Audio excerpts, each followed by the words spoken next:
ಏಕವಂದ್ಯಃ ಪರಮಗುರುರಭೀಷ್ಟವಾಪ್ತಿದಃ ಸಜ್ಜನಾನಾಂ ನಿಖಿಲಗುಣಗಣಾರ್ಣೋ ನಿತ್ಯನಿರ್ಮುಕ್ತದೋಷಃ ಸರಸಿಜನಯನೋऽಸೌ ಶ್ರೀಪತಿರ್ಮಾನದೋ ನಃ ಅಶೇಷವಾಗ್ಜಾಡ್ಯಮಲಾಪಹಂತ್ರಿ ನವಂ ನವಂ ಸ್ಪಷ್ಟಸುವಾಕ್ಪ್ರದಾಯಿನಿ ಮಮೇಘ ಜಿಹ್ವಾಗ್ರಸುರಂಗನರ್ತಕೀ ಭವ ಪ್ರಸನ್ನ ವದನೆ ಚ ಮೇ ಶ್ರೀಃ ವ್ಯಾಪ್ತಿರ್ಯಸ್ಯ ನಿಜೇ ನಿಜೇನ ಮಘಸಾ ಪಕ್ಷೇ ಸಪಕ್ಷೇ ಸ್ಥಿತಿಃ ವ್ಯಾವೃತ್ತಿಶ್ಚ ವಿಪಕ್ಷತೋಥ ವಿಷಗೆ ಸಕ್ತಿರ್ನ ವೈ ಬಾಧಿತೆ ನೈವಾಸ್ತಿ ಪ್ರತಿಪಕ್ಷಯುಕ್ತಿರತುಲಂ ಶುದ್ಧಂ ಪ್ರಮಾಣಂ ಸಮೇ ಭೂಯಾತ್ ತತ್ವವಿನಿರ್ಣಯಾಯ ಭಗವಾನ್ ಆನಂದತೀರ್ಥೋ ಮುನಿಃ ವಾಣಿತೆ ಕರವಾಣ್ಯಂಬ ಚರಣೋ ಹೃದಿ ಸರ್ವದಾ ಮದ್ವಾಕ್ಯ ಸರಣಿರ್ಭೂಯಾತ್ ಶ್ರೀಮದಾಚಾರ್ಯ ಭಾವಗ ನಮೋಸ್ತು ತಾತ್ವಿಕಾ ದೇವಾಃ ವಿಷ್ಣುಭಕ್ತಿಪರಾಯಣಾಃ ಧರ್ಮಮಾರ್ಗೇ ಪ್ರೇರಯಂತು ಭವಂತಃ ಸರ್ವ ಏವ ಹಿ ಯಸ್ಯ ವಾಕ್ ಕಾಮಧೇನುರ್ನಃ ಕಾಮಿತಾರ್ಥಾನ್ ಪ್ರಯಚ್ಛತಿ ಸೇವೇತಂ ಜಯ ಯೋಗೀಂದ್ರಂ ಕಾಮಬಾಣಚ್ಛಿದಂ ಸದಾ ಅಸ್ಮದ್ಗುರುಸಮಾರಂಭಾಂ ಟೀಕಾಕೃತ್ಪಾದಮಧ್ಯಗಾಂ ಶ್ರೀಮದಾಚಾರ್ಯಪರ್ಯಂತಾಂ ವಂದೇ ಗುರುಪರಂಪರಾಂ ಪೃಥ್ವೀಮಂಡಲಮಧ್ಯಸ್ಥಾಃ ಪೂರ್ಣಬೋಧಮತಾನುಗಾಃ ವೈಷ್ಣವಾ ವಿಷ್ಣುಹೃದಯಾಃ ತಾನ್ ನಮಸ್ಸೇ ಗುರೂನ್ ಮಮ ಆಪಾದಮೌಳಿಪರ್ಯಂತಂ ಗುರುಣಾಂ ಆಕೃತಿಂ ಸ್ಮರೇತ್ ತೇನ ವಿಘ್ನಾಃ ಪ್ರಣಶ್ಯಂತಿ ಸಿದ್ಧ್ಯಂತಿ ಚ ಮನೋರಥಾಃ ಓಷ್ಠಾಪಿಧಾನನಕುಲೀದಂತೈಃ ಪರಿವೃತಾಪವಿಃ ಸರ್ವಸ್ಯೈವಾಚ ಈಶಾನ ಚಾರುಮಾಮಿಹ ವಾದಯೇತ್ ಕಾಂತಾಯ ಕಲ್ಯಾಣಗುಣೈಕಧಾಮ್ನೇ ನವದ್ಯುನಾಥ ಪ್ರತಿಮಪ್ರಭಾಯ ನಾರಾಯಣಾಯಾಖಿಲಕಾರಣಾಯ ಶ್ರೀಪ್ರಾಣನಾಥಾಯ ನಮಸ್ಕರೋಮಿ ಸಕಲಲಕ್ಷಣಶಿಕ್ಷಣಮೂಲಭೂಃ ಶ್ರುತಿಸಮಾಮನನಂ ಸ್ಖಲನೋಜ್ಜಿತಂ ನ ಖಲು ಕೇವಲಮಸ್ಯ ಗುರೋರ್ವ್ಯಧಾತ್ ಸುಮನಸಾಮಪಿ ತತ್ರ ಕುತೂಹಲಂ. ಸ್ವಸ್ತಿಯಸ್ತು. ನೀವು ಹೇಳಿದ್ದನ್ನು ಮತ್ತೆ ಮತ್ತೆ ಅನ್ಲಿಕ್ಕೆ ನನಗೆ ಮನಸ್ಸಿಲ್ಲ. ನನ್ನ ಮನಸ್ಸಿಗೆ ಹಿಡಿಸೋದಿಲ್ಲ ಆ ಕ್ರಮ. ಇವತ್ತಲ್ಲ, ಎಂದಿಗೂ ಕೂಡ ನಾನು ಹಾಗೆ ಅಭ್ಯಾಸವನ್ನೇ ಮಾಡಿಲ್ಲ. ನಾನು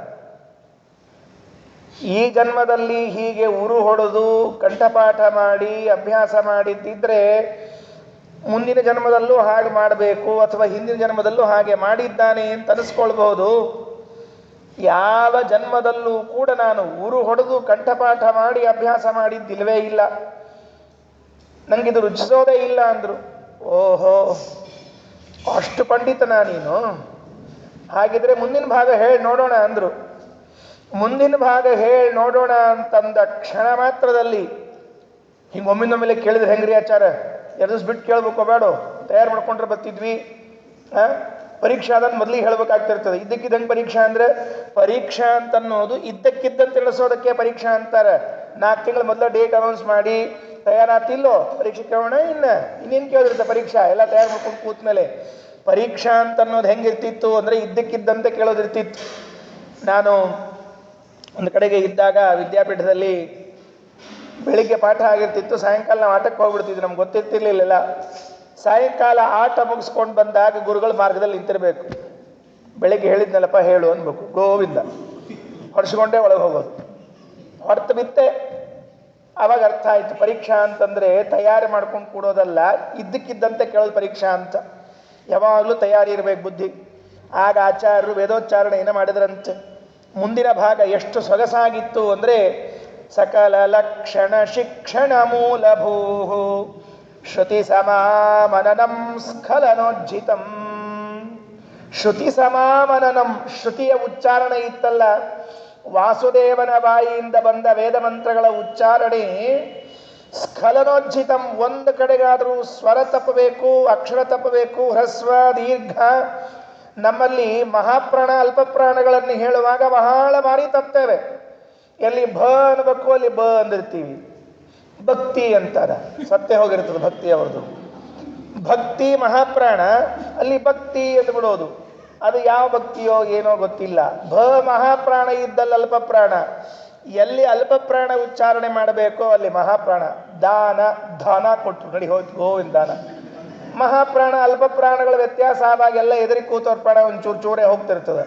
ಅದಕ್ಕೆ ವೇದೋಚ್ಚಾರಣೆ ಮಾಡುವಾಗಲಂತೂ ಇದು ಬಹಳ ಮಹತ್ವದ್ದು. ಯಾಕೆ? ಸ್ವರ ವ್ಯತ್ಯಾಸ ಆದರೆ ಫಲ ವ್ಯತ್ಯಾಸ ಆಗ್ತದಂತ. ಶ್ರೀಮನ್ ನ್ಯಾಯಸುಧೆಯಲ್ಲಿ ಮತ್ತು ಅನುವ್ಯಾಖ್ಯಾನದಲ್ಲಿ ಹೇಳುವಾಗ ಒಂದು ಮಾತು ಹೇಳ್ತಾರೆ, ಸ್ವರ ವ್ಯತ್ಯಾಸ ಮಾಡಿಕೊಂಡ್ರಿ ಅಂತಂದ್ರೆ ಫಲ ವ್ಯತ್ಯಾಸ ನಿಶ್ಚಿತ. ನಮ್ಮ ಗುರುಗಳು ಒಂದು ಮಾತು ಹೇಳ್ತಿದ್ರು, ಹೋದ ಕೂಡಲೇ ಇಲ್ಲಿ ಆಚಾರ್ಯರು ರಂಗನಾಥಾಚಾರ್ಯ ಮುಂಡ್ರಿಗೆ ಅವ್ರ ಗುರುಗಳು ಹೇಳ್ತಿರ್ಬೇಕು, ಏಕಶಬ್ದ ಸಮ್ಯಜ್ಞಾತಃ ಸುಷ್ಟು ಪ್ರಯುಕ್ತ ಸ್ವರ್ಗೇ ಲೋಕೆ ಕಾಮದುದ್ಭವತಿ ಅಂತ ಹೇಳಬೇಕು. ಒಂದು ಶಬ್ದವನ್ನು ಸರಿಯಾಗಿ ತಿಳಿದು, ಏಕಶಬ್ದ ಸಮ್ಯಜ್ಞಾತಃ ಸುಷ್ಟು ಪ್ರಯುಕ್ತ, ಸರಿಯಾಗಿ ತಿಳಿದು ಸರಿಯಾಗಿ ಅದನ್ನು ಪ್ರಯೋಗ ಮಾಡಿದರೆ, ಉಚ್ಚಾರಣೆಯನ್ನು ಮಾಡಿದರೆ, ಸ್ವರ್ಗೇ ಲೋಕೆ ಕಾಮದುದ್ಭವತಿ, ಸ್ವರ್ಗ ಲೋಕದಲ್ಲೂ ಕೂಡ ಕಾಮಧೇನುವಾಗಿ ನಿಂತುಕೊಳ್ತದಂತೆ ಆ ಅಕ್ಷರಗಳು. ಹಾಗಾಗಿ ಅಕ್ಷರೋಚ್ಚಾರಣೆ, ಪದೋಚ್ಚಾರಣೆ, ವಾಕ್ಯೋಚ್ಚಾರಣೆಗಳನ್ನು ಮಾಡುವಾಗ ಸ್ಖಲನ ರಾಹಿತ್ಯ ಇರಬೇಕು. ವಾಸುದೇವನ ಈ ಉಚ್ಚಾರಣೆಯನ್ನು ಅನುಸಂಧಾನ ಮಾಡಿದರೆ ನಮಗೆ ವಿಶೇಷವಾದ ಪುಣ್ಯ. ನಮ್ಮ ಬಾಯಿಂದಲೂ ಕೂಡ ಸ್ಖಲನ ವರ್ಜಿತವಾದ ಅಕ್ಷರಗಳು ಬಂದಾವು. ಸಕಲ ಲಕ್ಷಣ ಶಿಕ್ಷಣ ಮೂಲಭೂ ಶ್ರುತಿ ಸಮಾಮನನಂ ಸ್ಖಲನೋಜ್ಜಿತಂ ನ ಖಲು ಕೇವಲಮಸ್ಯ ಗುರೋರ್ವ್ಯಧಾತ್ ಸುಮನಸಾಮಪಿ ತತ್ರ ಕುತೂಹಲಂ. ಗುರುಗಳಿಗೆ ಆಶ್ಚರ್ಯ ಆಯಿತು. ಹೇಳೇ ಕೊಟ್ಟಿಲ್ಲ ಇದನ್ನ ಪಾಠ, ಹೇಗೆ ಹೇಳಿದ್ನೋ ಈ ಹುಡುಗ, ಅಷ್ಟೇನಾ? ಅಲ್ಲ, ಅಲ್ಲಿ ಕುಳಿತ ದೇವತೆಗಳು ಕೂಡ, ದೇವತೆಗಳು ವಾಯುದೇವರ ಹಿಂದೆ ಇರ್ತಾರೆ. ಅಂಥ ವಾಯುದೇವರ ಹಿಂದೆ ಇರುವ ದೇವತೆಗಳು ಕೂಡ ಸುಮನಸಾಮಪಿ ತತ್ರ ಕುತೂಹಲಂ.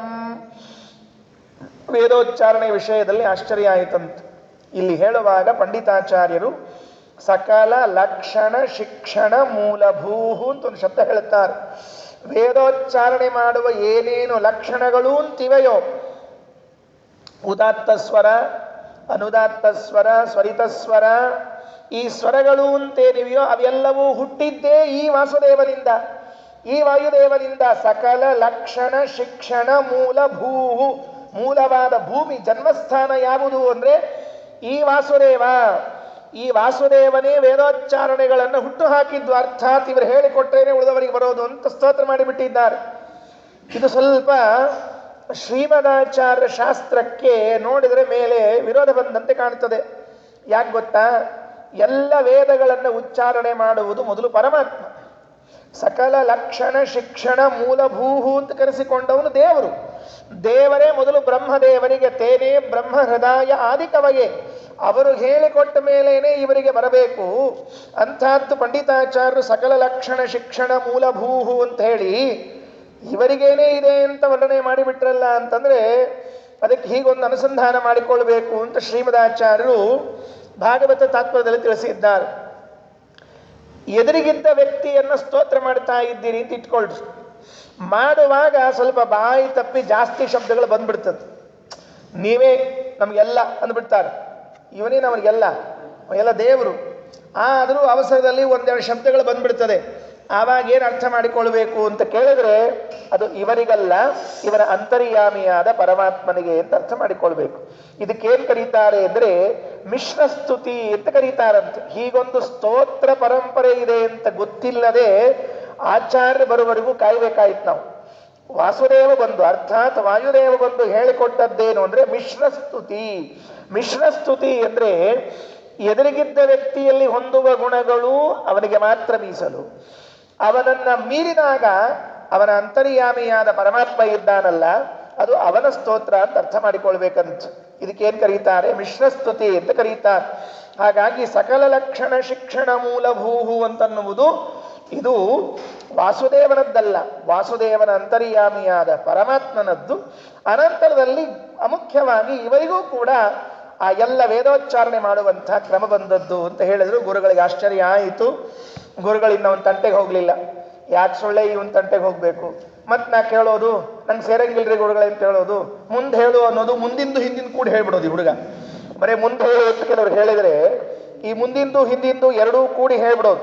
ಅದಕ್ಕೆ ಬೇಡವೇ ಬೇಡ ಅಂತ ತಿಳ್ಕೊಂಡು ಹೇಳಿ ಬಿಟ್ಬಿಟ್ಟು ಮುಂದೆ ಎರಡು ಘಟನೆಗಳು.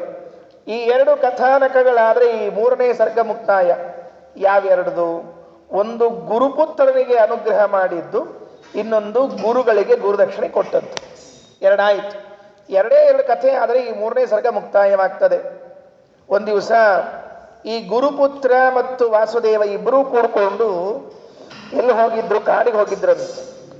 ಪ್ರಿಯ ವಯಸ್ಯ ಶಿರೋ ಗುರುವೇದನ ಅಶಮಯತ್ ಸಹಜಾಮಪಿ ದುಸ್ಸಹಾಂ ಸವಿಪನೇ ವಿಜನೇ ಮುಖವಾಯುನ ಶ್ರವಣಗೋ ಚರಿತೇನ ಕದಾಚನ. ಆ ಗುರುಪುತ್ರನ ಹೆಸರು ಕೂಡ ವಾಸುದೇವ ಅಂತ ಇತ್ತಂತ. ನೋಡ್ರಿ ಎಷ್ಟು ವಿಚಿತ್ರ. ಇವರಿಗೂ ವಾಸುದೇವ ಅಂತ ಹೆಸರು, ಗುರುಪುತ್ರನಿಗೂ ವಾಸುದೇವ ಅಂತ ಹೆಸರು.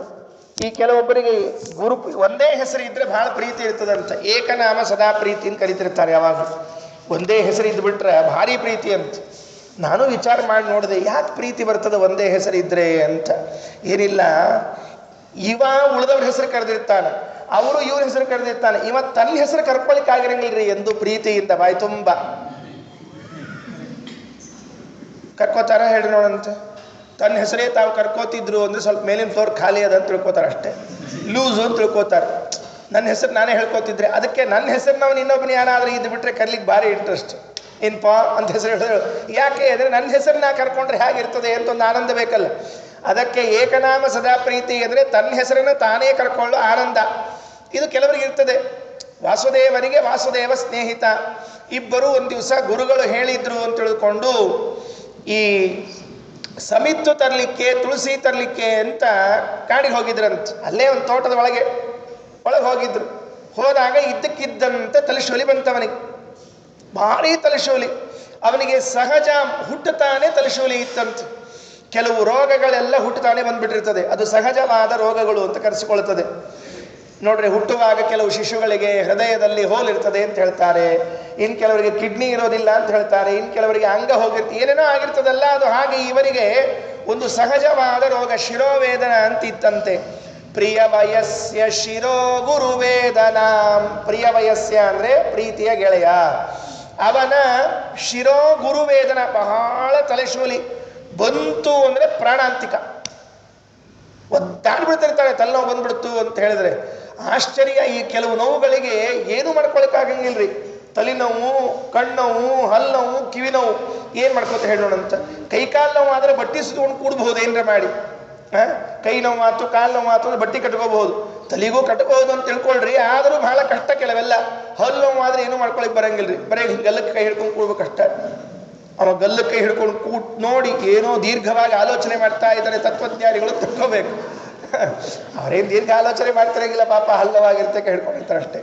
ತಲೆ ಮೇಲೆ ಕೈ ಇಟ್ಕೊಂಡದ್ ನೋಡಿ ಇವೆಲ್ಲ ಹತ್ತಿರ್ತ. ಹಾಗೆ ಪ್ರಿಯ ವಯಸ್ಯ ಶಿರೋ ಗುರುವೇದನಾಂ ಅಶಮಯತ್ ಸಹಜಾಮಪಿ ದುಸ್ಸಹಾಂ. ದುಸ್ಸಹ, ದುಃಖದಿಂದ ಸಹನ ಮಾಡ್ತಿದ್ದ ವಾಸುದೇವ. ಸಹಜಾಂ, ಸಹಜ ಅಂತ ಹುಟ್ಟಿಬಿಟ್ಟಿದ್ದು, ಜೊತೆಗೆ ಹುಟ್ಟಿತ್ತು. ಅದೇನಾಯಿತು, ಇಷ್ಟು ದಿವಸ ಇವನಿಗೆ ತಲೆನೋವು ಬಂದಾಗ ಈ ವಾಸುದೇವ ಜೊತೆಗಿರಲಿಲ್ಲ. ತಲೆನೋವು ಬಂದಾಗ ಈ ವಾಸುದೇವ ಜೊತೆಗಿಲ್ಲದೆ ಇದ್ದಾಗ ತಲೆನೋವು ಅನುಭವಿಸಿದ್ರು. ಕೊನೆಗೆ ಇವರು ವಿದ್ಯಾಪೀಠದಲ್ಲಿ ಅಧ್ಯಯನ ಮುಗಿಸಿ ಇನ್ನು ಹೊರಡೋ ಸಂಕಲ್ಪ ಮಾಡಿದ ಹತ್ರ ಬಂದಾಗ ಈ ಮಿತ್ರ ಸಿಕ್ಬಿಟ್ಟ. ಏಕಾಂತದಲ್ಲಿ ಇಬ್ಬರೇ ಇದ್ರು, ಗುರುಪುತ್ರ ಮತ್ತು ಇವರು. ತಲೆನೋವು ಬಂದು ತಲೆ ಹಿಡ್ಕೊಂಡು ಕೂತ್ರೆ ತಕ್ಷಣಕ್ಕೆ ವಾಸುದೇವ ಅವನ ಕೈ ಹಿಡಿದೆಬ್ಸಿದ. ಏಳ್ಮೇಲೆ ಅಂದ, ಇಲ್ಲ ವಾಸುದೇವ ಆಗೋದಿಲ್ಲ, ತಲೆನೋವು ಬಂದಿದೆ, ನಾನು ಒಂದು ಸ್ವಲ್ಪ ಹೊತ್ತು ವಿಶ್ರಾಂತಿ ಮಾಡಲೇಬೇಕು. ಎದ್ದು ನಿಂತ್ಕೊಂಡ್ರೆ ತಲೆ ತಿರುಗಿ ಬಿದ್ದೋಗ್ತೀನಿ, ಇವತ್ತೇ ಕೊನೆ, ಎಂದು ಬೀಳೋದಿಲ್ಲ, ಬಾ ನೀನು ಅಂದ್ರು. ಆಶ್ಚರ್ಯ ಆಯ್ತು ಅವನಿಗೆ. ಏನು ಹೀಗೆ ಹೇಳ್ತಾನೆ ಈ ವಾಸುದೇವ? ಯಾಕೆಂದ್ರೆ ದಂಡತೀರ್ಥ ನೋಡಿದ್ದ, ಮಹಿಮೆ ಗೊತ್ತಾಗಿತ್ತು. ವೇದೋಚ್ಚಾರಣೆ ಅಪ್ಪ ಹೇಳಿದ್ರು, ನೋಡು ವಾಸುದೇವ, ನೀ ಯಾರ ಜೊತೆಗೂ ಫ್ರೆಂಡ್ಶಿಪ್ ಮಾಡಬೇಡ, ಮಾಡಿದ್ರೆ ಆ ವಾಸುದೇವ್ರ ಜೊತೆಗೆ ಮಾಡು ಅಂತ ಹೇಳ್ಬಿಟ್ಟಿದ್ರು. ಯಾಕೆ?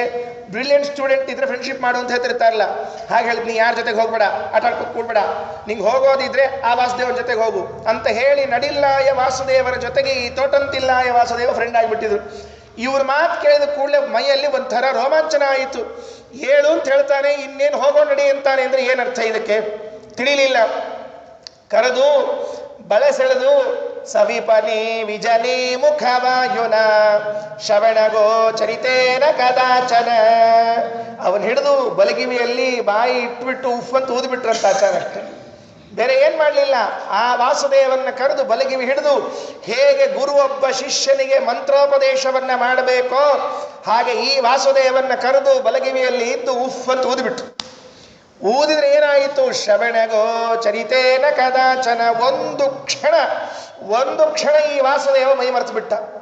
ಮೈ ರೋಮಾಂಚನ ಆಯಿತು. ಮೈ ಮೇಲಿರುವ ಕೂದಲುಗಳೆಲ್ಲ ರೋಮಾಂಚಿತಗೊಂಡು ಎದ್ದು ನಿಂತ್ಕೊಂಡಿದ್ದ. ಏನಿದೆ, ಏನು ನಡೀತಾ ಇದೆ ಅಂತ ಗೊತ್ತಿಲ್ಲ. ಯಾಕೆ ಅಂತ ಕೇಳಿದ್ರೆ ಭಾವಪ್ರಕಾಶಿಕಾದಲ್ಲಿ ನಾರಾಯಣ ಪಂಡಿತಾಚಾರ್ಯ ಬರೀತಾನೆ, ಯಾವಾಗ ಇವನು ಕಿವಿಗೆ ಊದಿದ ಆಗ ಇವನ ಹಿಂದಿನ ಅನಂತ ಜನ್ಮಗಳ ಚಿತ್ರ ಕಣ್ಮುಂದೆ ಬಂದು ಹೋಯ್ತಂತೆ. ಹಿಂದೆ ಇವನು ಎಲ್ಲೆಲ್ಲಿ ಯಾರ್ಯಾರ ಮನೆಯಲ್ಲಿ ಹುಟ್ಟಿದ್ದ, ಯಾರ್ಯಾರ ಮಗನಾಗಿದ್ದ, ಯಾವ ಯಾವ ಯೋನಿಯಲ್ಲಿ ಇದ್ದ, ಹೇಗೆ ಅಭ್ಯಾಸ ಮಾಡಿದ್ದ, ಎಷ್ಟೆಷ್ಟು ಸಾಧನೆಯನ್ನು ಮಾಡಿಕೊಂಡಿದ್ದ, ಇವತ್ತು ವಾಯುದೇವರು ಕೈಯಲ್ಲಿ ಹಿಡಿದು ಅವನ ಕಿವಿಗೆ ಗಾಳಿಯನ್ನ ಊದೋವರೆಗೆ ಏನಾನಾಯಿತೋ ಎಲ್ಲ ಚಿತ್ರ ಬಂದು ಹೋಯ್ತು. ಎಂಥದ್ದಿದು, ಎಂಥ ಆಶ್ಚರ್ಯ. ಬರೀತಾರೆ, ತಸ್ಯ ಅನಂತಾನಿ ಅತೀತಾನಿ ಜನ್ಮಾನಿ ಪ್ರಕಾಶಿತವಾನ್ ಶ್ರೀಮಧ್ವ. ಭಾವಪ್ರಕಾಶಿಕಾದಲ್ಲಿ ಹೇಳುವಾಗ ಅನಂತ ಜನ್ಮಗಳು, ಹಿಂದೆ ಆಗಿ ಹೋದ ಜನ್ಮಗಳೆಲ್ಲ ಗೊತ್ತಾಗಬೇಕು ಅಂತ ಆಶ್ಚರ್ಯ. ಒಂದು ನೆನಪಿಟ್ಕೊಳ್ರಿ, ಹಿಂದಿಂದ ವಿಡಿಯೋ ನೋಡಿದ್ರೆ ನಮ್ಗೆ ಆಶ್ಚರ್ಯ ಆಗ್ತಿರ್ತದೆ. ನಾನೇನ ಹಿಂಗಿದ್ದದ್ದು, ಇಷ್ಟು ಗಿಡ್ಡಿದ್ನ್ಯಾ, ಎಷ್ಟು ಎತ್ತರ ಆಗಿಬಿಟ್ಟೀನಿ, ಇಷ್ಟು ಲಟ್ಟಿದ್ನ್ಯಾ, ಎಷ್ಟು ಸೊರಗಿ ಬಿಟ್ಟೀನಿ, ಅಥವಾ ಎಷ್ಟು ಸೊರಗಿದ್ದೆ, ಎಷ್ಟು ಲಟ್ಟಾಗಿನಿ, ಹೀಗೆಲ್ಲ ನಮಗೆ ಅನಿಸ್ತಿರ್ತದೆ. ಆದರೆ ಹಿಂದಿನ ಜನ್ಮದ್ದೇ ಕಂಡುಬಿಟ್ರೆ ಏನು ಭಯಾನಕರಿ, ಹೆದರ್ಕೊಂಡ್ಬಿಡ್ತೀವಿ. ಮೊದಲು ಯಾರೋ ಏನೋ ನಮ್ಮ ಕನಸ್ದಾಗ ಬರ್ಲಿಕ್ಕೆ ತರ, ಅಪ್ಪ ಯಾರೋ ಏನು ಬಂದಿಲ್ಲ, ನೀನೇ ಕನಸಲ್ಲಿ ಬಂದದ್ದೇನೆ ಅಷ್ಟೇ. ಹಾಗಾಗಿ ಹಿಂದಿನ ಜನ್ಮದ್ದು ಒಂದು ಜನ್ಮದ್ದ, ಅನಂತ ಜನ್ಮದ್ದಂತೆ. ಹಿಂದೆ ಎಷ್ಟು ಜನ್ಮಗಳಲ್ಲಿ ಹಾಯ್ದು ಬಂದಿದ್ದಾನೋ ಆ ಎಲ್ಲ ಜನ್ಮಗಳು ಕಾಣಿಸಿತಂತೆ. ಆ ತಲೆಶೂಲೆ ಎಲ್ಲ ಹೊರಟು ಹೋಯ್ತಂತೆ. ಎರಡೆರಡು ಕೆಲಸ ಮಾಡಿದ್ದಾರಂತೆ. ನೋಡ್ರಿ, ಇದು ಅಪೂರ್ವವಾದ ಮಹಿಮೆ. ವಾಸುದೇವನ ಬಾಲ್ಯದಲ್ಲಿ ನಡೆದ ಒಂದು ಘಟನೆ ಏನು ಅಂದರೆ, ಕಿವಿಯಲ್ಲಿ ಉಪದೇಶ ಅರ್ಥಾತ್ ಗಾಳಿಯ ರೂಪದಿಂದ ಪ್ರವೇಶ ಮಾಡಿ ವಾಯುದೇವರು ಅವನಿಗಿರುವಂತಹ ಶಿರೋವೇದನೆಯನ್ನೇ ಕಡಿಮೆ ಮಾಡಿ ಅವನ ಹಿಂದಿನ ಜನ್ಮಗಳನ್ನೆಲ್ಲ ಪ್ರಕಟ ಮಾಡಿಸಿದ್ರಂತೆ. ಏನಿದೆ ಹಾಗಿದ್ರೆ, ನಮಗೆ ಅಲ್ಲಿ ಇಲ್ಲಿ ತನಕ ಎಲ್ಲ ತಲೆಶೂಲು ಜಾಸ್ತಿ ರೀ. ಯಾವಾಗ ಆಚಾರಶಾಸ್ತ್ರದ ಹತ್ರ ಬರ್ತೀವಲ್ಲ ಎಲ್ಲ ತಲೆಶೂಲು ಕಡಿಮೆ ಆಗ್ತಾವ. ರೋಗಗಳು ಎಲ್ಲಿ ತನಕ ಬರ್ತಿರ್ತಾವ ಅಂದ್ರೆ, ಆಚಾರಶಾಸ್ತ್ರಕ್ಕೂ ನಮಗೂ ಸಂಬಂಧ ಇಲ್ಲದೆ ಇದ್ದಾಗ ಭಾರಿ ಭಾರಿ ರೋಗಗಳೆಲ್ಲ ಬರ್ತಿರ್ತಾವ. ಒಮ್ಮೆ ಆಚಾರ್ಯ ಶಾಸ್ತ್ರದ ಹತ್ರ ಬರ್ಲಿಕ್ಕೆ ಶುರು ಮಾಡಿದ್ವಿ ಅಂತಂದ್ರೆ ಎಲ್ಲ ರೋಗ ತಾನೇ ಹೋಗ್ಲಿಕ್ಕೆ ಶುರುವಾಗ್ತಾವ. ಪ್ರಿಯ ವಯಸ್ಸ ಶಿರೋ ಗುರುವೇದನ ಅಶಮಯತ್ ಸಹಜಾಮಪಿ ದುಸ್ಸಹಾಂ. ತಲೆಶೂಲಿಯನ್ನ ಕಡಿಮೆ ಮಾಡುವುದರ ಜೊತೆಗೆ ಹಿಂದಿನ ಜನ್ಮಗಳನ್ನೆಲ್ಲ ಪರಿಚಯ ಮಾಡಿಸ್ಕೊಟ್ಬಿಟ್ರು. ಪರಿಚಯ ಮಾಡಿಸ್ಕೊಟ್ಟ ಮೇಲೆ ಮನೆಗೆ ಬಂದ. ಲವಲವಿಕೆಯಿಂದ ಇದ್ದ ಮಗ. ತೋಟಂತಿಲ್ಲ, ಯಾರಿಗೆ ಆಶ್ಚರ್ಯ, ನಮ್ಮ ಮಗ ಇಷ್ಟು ಕುಣ್ಕೊಂಡಿದ್ದಾನೆ. ಈ ಕೆಲವೊಮ್ಮೆ ಲಾಟ್ರಿ ಗಿಟ್ರಿ ಹತ್ಬಿಟ್ರೆ ಕುಣಿತಿರ್ತಾರೆ ನೋಡಿ, ಟನ್ ಕುಣಿತಿರ್ತಾರೆ. ಕೆಲವೊಮ್ಮೆ ಮದುವೆಗೆ ಫಿಕ್ಸ್ ಆಗಿಬಿಟ್ರೆ, ನಿಶ್ಚಾರ್ಥ ಆಯ್ತು ಅಥವಾ ಹುಡುಗಿ ನೋಡಿ ಬಂದ್ಬಿಟ್ರೆ ಭಾರಿ ಖುಷಿ, ಮುಗಿತೀನಿ ನನ್ನ ಜೀವನ ಸೆಟ್ಲ್ ಆಯಿತು, ಪೂರ್ಣ ಸೆಟ್ಲ್ ಆಗಿರುತ್ತೆ. ಗೊತ್ತಿಲ್ಲ ಈ ಪಾಪ ಹುಚ್ಚನಿಗೆ, ಸೆಟ್ಲ್ ಆಯ್ತು ಅಂತ ತಿಳ್ಕೊಂಡಿರ್ತಾನೆ ಇವನು. ಅಣ್ಣ ಮುಂದೆ ಸೆಟ್ಲ್ ಆಗೋದು ಅಣ್ಣ ನಿನಗೆ ಗೊತ್ತಿಲ್ಲ. ಕೆಲವೆಲ್ಲ ಈ ಸ್ಕೂಲಲ್ಲಿ ಅಡ್ಮಿಷನ್ ಸಿಕ್ಬಿಟ್ರೆ ಅಥವಾ ಬ್ಯಾಂಕಲ್ಲಿ ಉದ್ಯೋಗ ಸಿಕ್ಬಿಟ್ರೆ, ಏನೋ ಒಂದು ಕಡೆಗೆ ಉದ್ಯೋಗ ಸಿಕ್ಕರೆ ಭಾರಿ ಖುಷಿ ಇರ್ತದೆ. ಹಂಗೆ ಲವಲವಿಕೆಯಿಂದ ಇದ್ದ ಇವನು. ಏನು ಆಶ್ಚರ್ಯ ಇದು ಅಂತ ಅಪ್ಪನಿಗೆ ಮೆಲ್ಲ ಕೇಳಿದ. ಏನು ಅಂದ? ಹೋಯ್ತು ಅಂದ.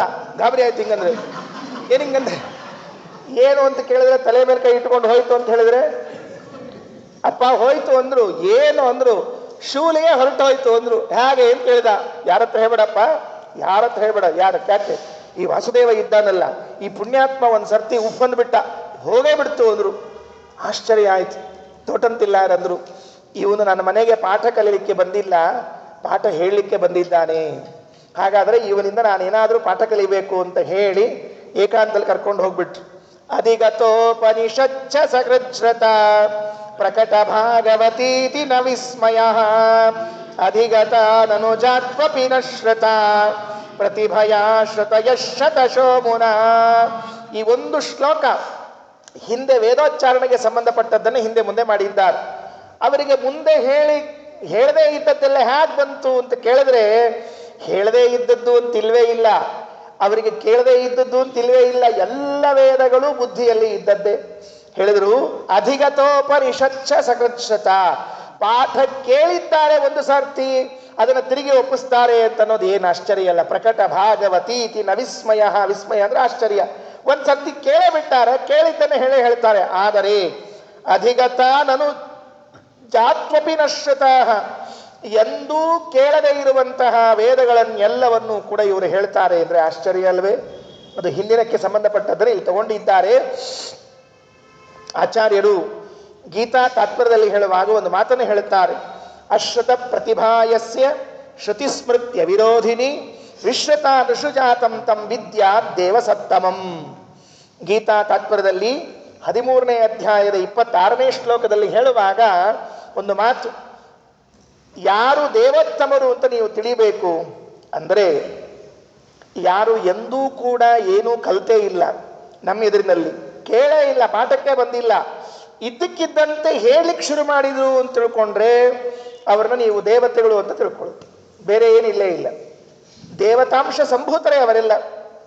ಎಲ್ಲಿ ಪಾಠ ಆಗಿಲ್ಲ, ಏನಾಗಿಲ್ಲ, ಇದಕ್ಕಿದಂತೆ ಅವರು ಹೇಳ್ತಾರೆ ಅಂತ ಹೇಳಿಬಿಟ್ರೆ ನಿಜವಾಗಿಯೂ ಕೂಡ ದೇವತಾಂಶ ಸಂಭೂತರು.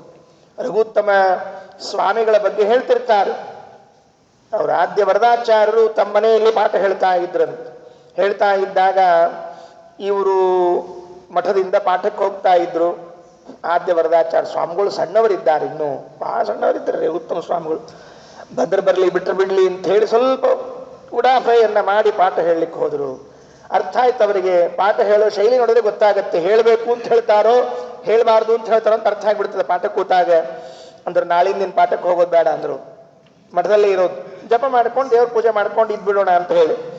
ಆಗ ಒಂದು ಪ್ರಸಂಗ ಬಂತು. ರಾತ್ರಿ ಮಲಗಿದ್ದಾರೆ, ಗುರುಗಳಿಗೆ ಪ್ರಾರ್ಥನೆ ಮಾಡಿಕೊಂಡು ರಘುವರಿ ತೀರ್ಥರಿಗೆ, ಸ್ವಾಮಿ ಎಂತಹ ಪ್ರಸಂಗ ಇದು, ದೊಡ್ಡ ಪೀಠ, ಹಂಸನಾಮಕ ಪರಮಾತ್ಮನಿಂದ ಬಂದ ಪೀಠ ಇದು. ಈ ಪೀಠದಲ್ಲಿ ಇದ್ದು ನಮಗೆ ಪಾಠ ಹೇಳುವ ಯೋಗ್ಯತೆ ಇಲ್ಲ, ಇನ್ನೊಬ್ಬರ ಕಡೆ ಹೋಗಬೇಕು ಅಂದರೆ ಇಂತಹ ಸನ್ಯಾಸ ಪೀಠ ಎಲ್ಲ ಯೋಗ್ಯವ?